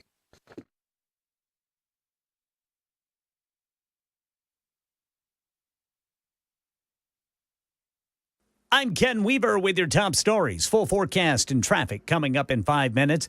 Metro Police say they've recovered the suspect vehicle from a hit-and-run crash that killed a Nashville fifth grader and left her mother in critical condition over the weekend. They're looking for a man identified as Deneri Varela for questioning. Evacuation orders up for the west coast of Florida ahead of Hurricane Milton's landfall late Wednesday or early Thursday. Governor DeSantis ordering debris and dump collection to run 24/7. This is for fear Hurricane Helene debris, like fallen trees, could become flying battery rams under Milton. And here in Tennessee, Cosby Republican State Rep Jeremy Faison telling WTN's Matt Murphy show the impact conservative activist Robbie Starbuck had on the region following Hurricane Helene flooding. He would tweet it out, and the next thing you know, Amazon is showing up. Walmart is showing up, dropping stuff off. It was so much stuff that came to my local post office that they hired other postmen to come and work in the post office to sort it all. That's Representative Faison saying he's been told by Transportation Commissioner Butch Ely that I-40 will be reopened by 2 lanes in the next 2 weeks for people traveling into and out of North Carolina. Money news, here's Brian Clark. U.S. stocks slipped Monday, feeding off a strong September jobs report that lowered expectations of a half-point federal interest rate cut. The Dow dropped 399 points. The S&P was 55 points lower. The Nasdaq Composite lost 214 points. Amazon goes down in court as a federal judge ruled the Federal Trade Commission can go forward with its antitrust lawsuit against Amazon. That trial set for next October. And a U.S. district judge today granted preliminary approval to a legal settlement that could transform college sports. It sets a timeline for a deal that will give college athletes millions of dollars, and they can begin making their claims later this month. The athletes would get their money through a revenue-sharing plan. A final hearing is set for next April. That is the latest news. Traffic and weather next. I'm Ken Weaver, WTN News.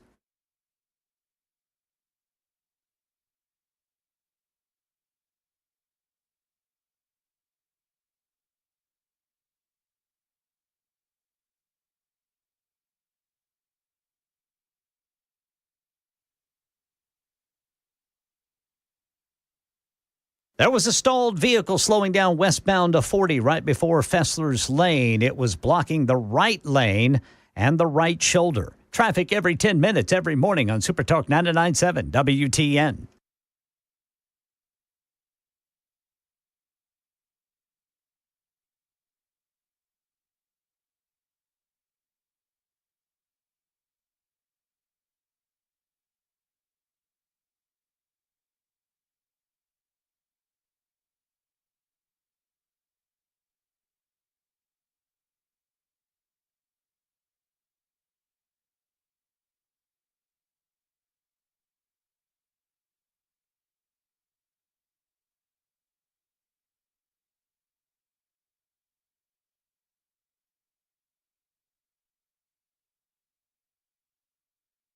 Say, are your retirement assets structured to minimize taxes? Hard to believe, but many hardworking Americans just like you could be overpaying on taxes in retirement because you can be taxed on your IRA, your 401k, or any other tax-deferred retirement accounts.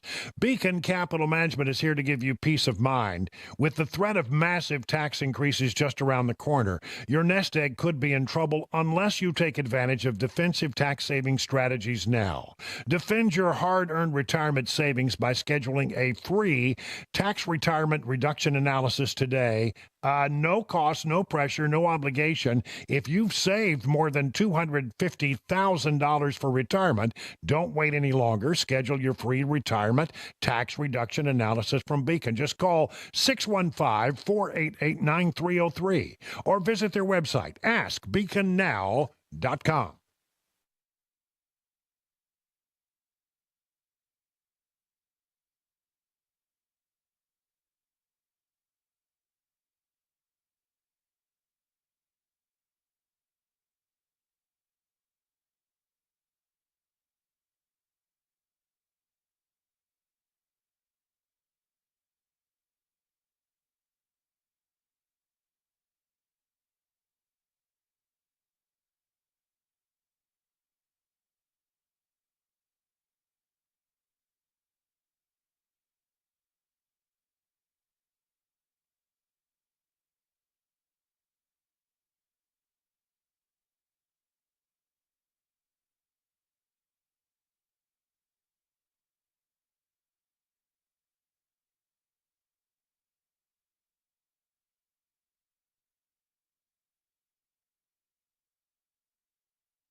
$37 minutes now past the hour. We're going to be here for another 22 minutes, and then we're going to go to the news at 7 o'clock, and then we'll be into the Mark Levin show. And I know you'll be all over that, won't you? I know you will. He's so good. He's so good. 38 minutes now past the hour, as I said. Let's talk a little bit about this hurricane situation.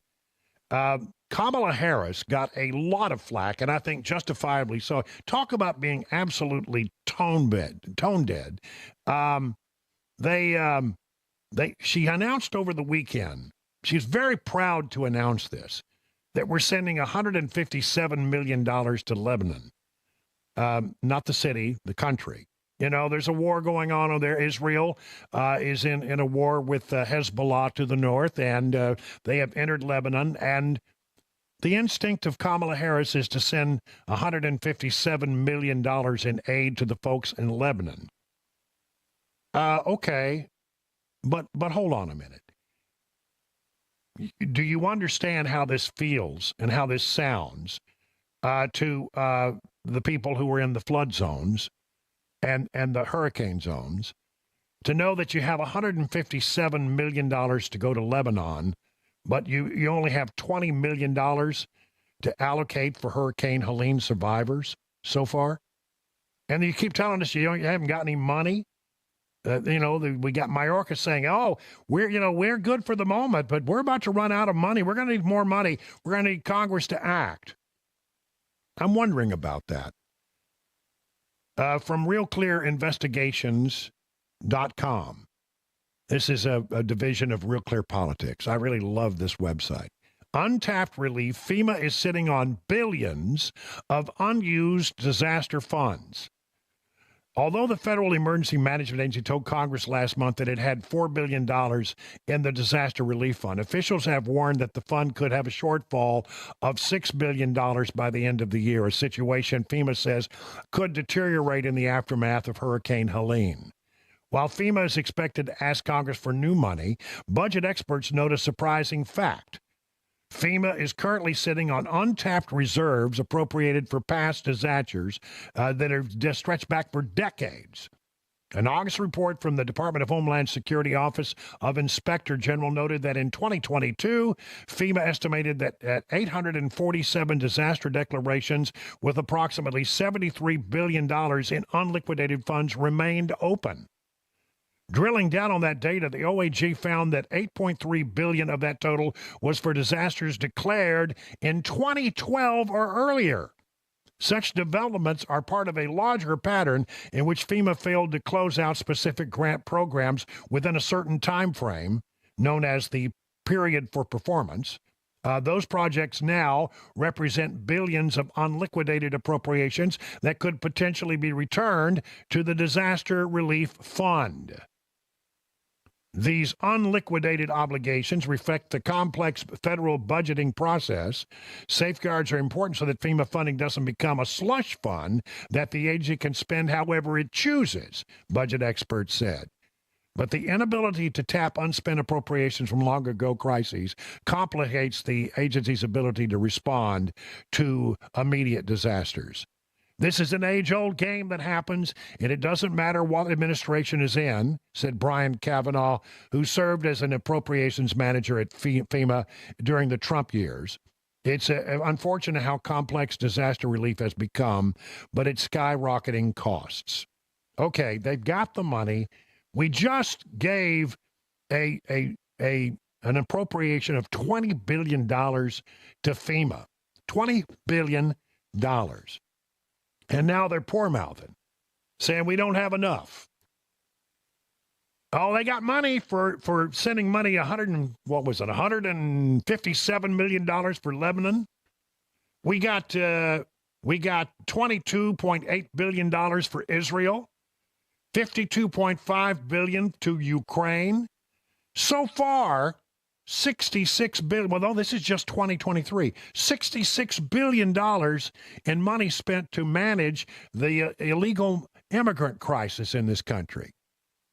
But, we can't find the money.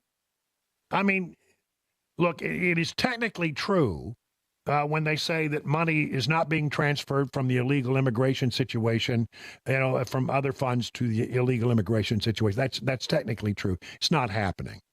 They're different budget silos, if you want. But the fact of the matter is it tells you a lot about their priorities. Look at the Biden administration's priorities. We got money for this. We got money for that. How is it that the Biden administration, has paid off the college loans of people who were well able to pay off the loans on their own?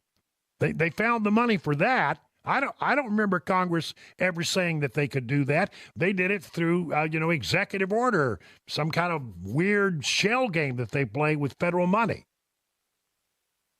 But when it comes to, solving the needs and meeting the needs of people in Pennsylvania, in North Carolina, in Eastern Tennessee, in Georgia, and in Florida, in South Carolina a little bit. I mean, why is it that we don't have the money for that? There's something, big picture, something desperately wrong with the system that will give money, billions and billions and billions of dollars in foreign aid, but when our own people are in dire need, and there are people really in dire need. I'm hearing from people who talk about the situation, and they say, listen, you can't even begin to understand it. It's hard to describe it. It's so bad. The pictures don't do it justice. It is a horrific scene. It is a flood and a hurricane of biblical proportions. And the best we can do in the short term is very slowly respond with a one-time cash payment of $750. I mean, there may be more money coming, but when? And how long will they have to wait? And everything I'm hearing is the federal government's not responding. So Something wrong with about the priorities of a federal government that can just dish out money like crazy for anything, the harebrained idea that the Biden administration comes up with. They find a way to have the money. We send billions and billions of dollars overseas, and I'm not opposed to all of that. I'm opposed to some of it, not all of it. But yet when our people are in real need, it doesn't seem that they can show up. Certainly not in the way that they should. So it's really maddening. And now we're talking about Hurricane Milton. I just looked at the latest information on Milton.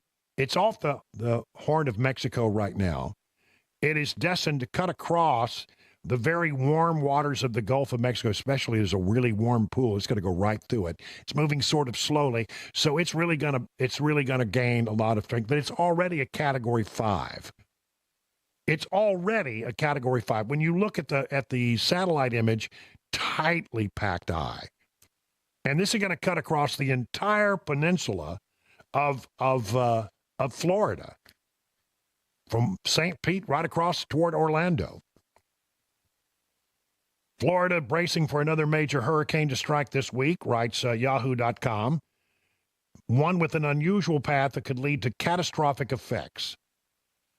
The storm is set to arrive less than 2 weeks after Hurricane Helene made a landfall in the Sunshine State, causing massive devastation that authorities are still trying to clean up. Tropical Storm Milton was upgraded to a Category 5 this afternoon. Milton is aiming directly for the Tampa Bay area, one of the state's largest metro areas, home to more than 3 million people.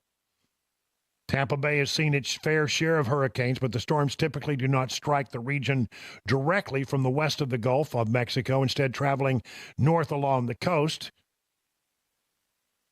Local station WKBN identified 4 storms that traveled in this direction, 3 of which struck Tampa Bay in the 19th century.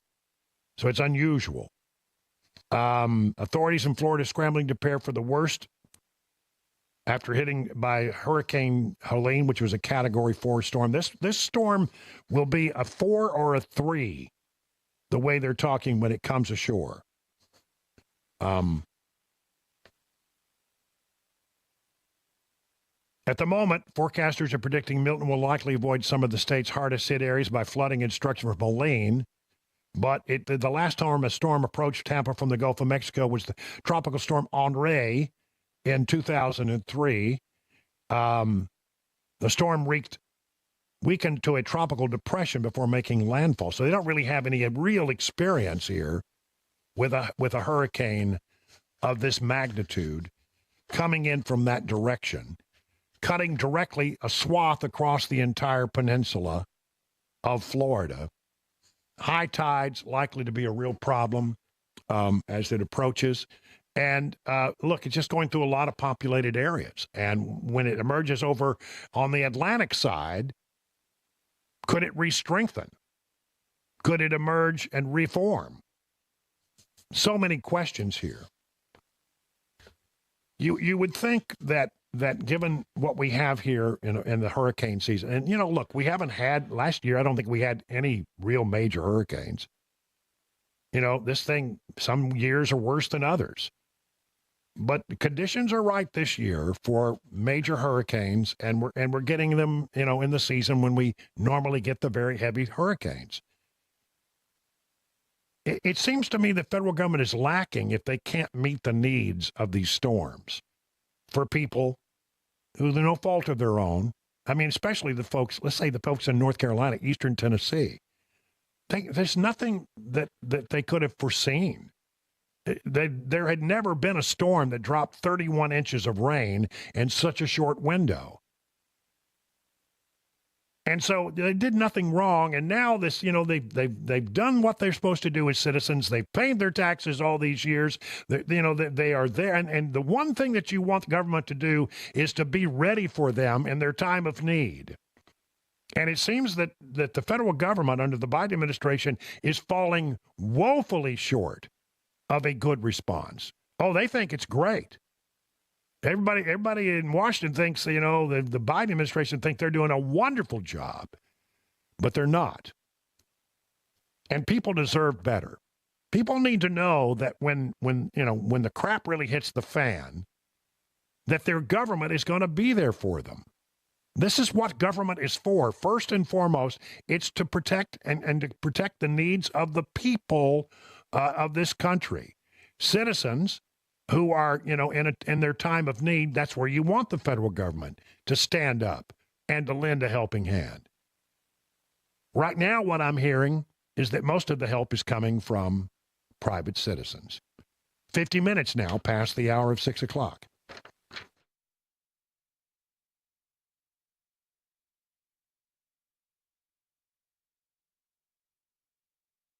One thing that really makes Genesis Diamonds stand out from any other jewelry store is the education you get. These are not clerks behind the counter. These are seasoned pros who know everything there is to know about diamonds. And they will take the time to teach you in a way that is transparent, informative, and useful. They'll even teach you how to buy like a dealer buys. They will show you the insides of the diamond industry. They will show you how diamonds are priced and graded on the world market and how you can maximize your budget. They will also teach you all about lab-grown diamonds and how you need to be very, very careful where and when you buy them. All this is done in a relaxed, no pressure, no expectation kind of atmosphere. They know that most guys don't know anything about diamonds, so they're committed to teaching you, not selling you. But when you're ready, Genesis will give you access to one of the largest selections of diamonds, GIA-certified diamonds in America. They'll let you see 10, 15, 20 diamonds in your price range. Listen, I'm telling you, Genesis Diamonds, voted the best jewelry store, best place to buy an engagement ring 10 years in a row.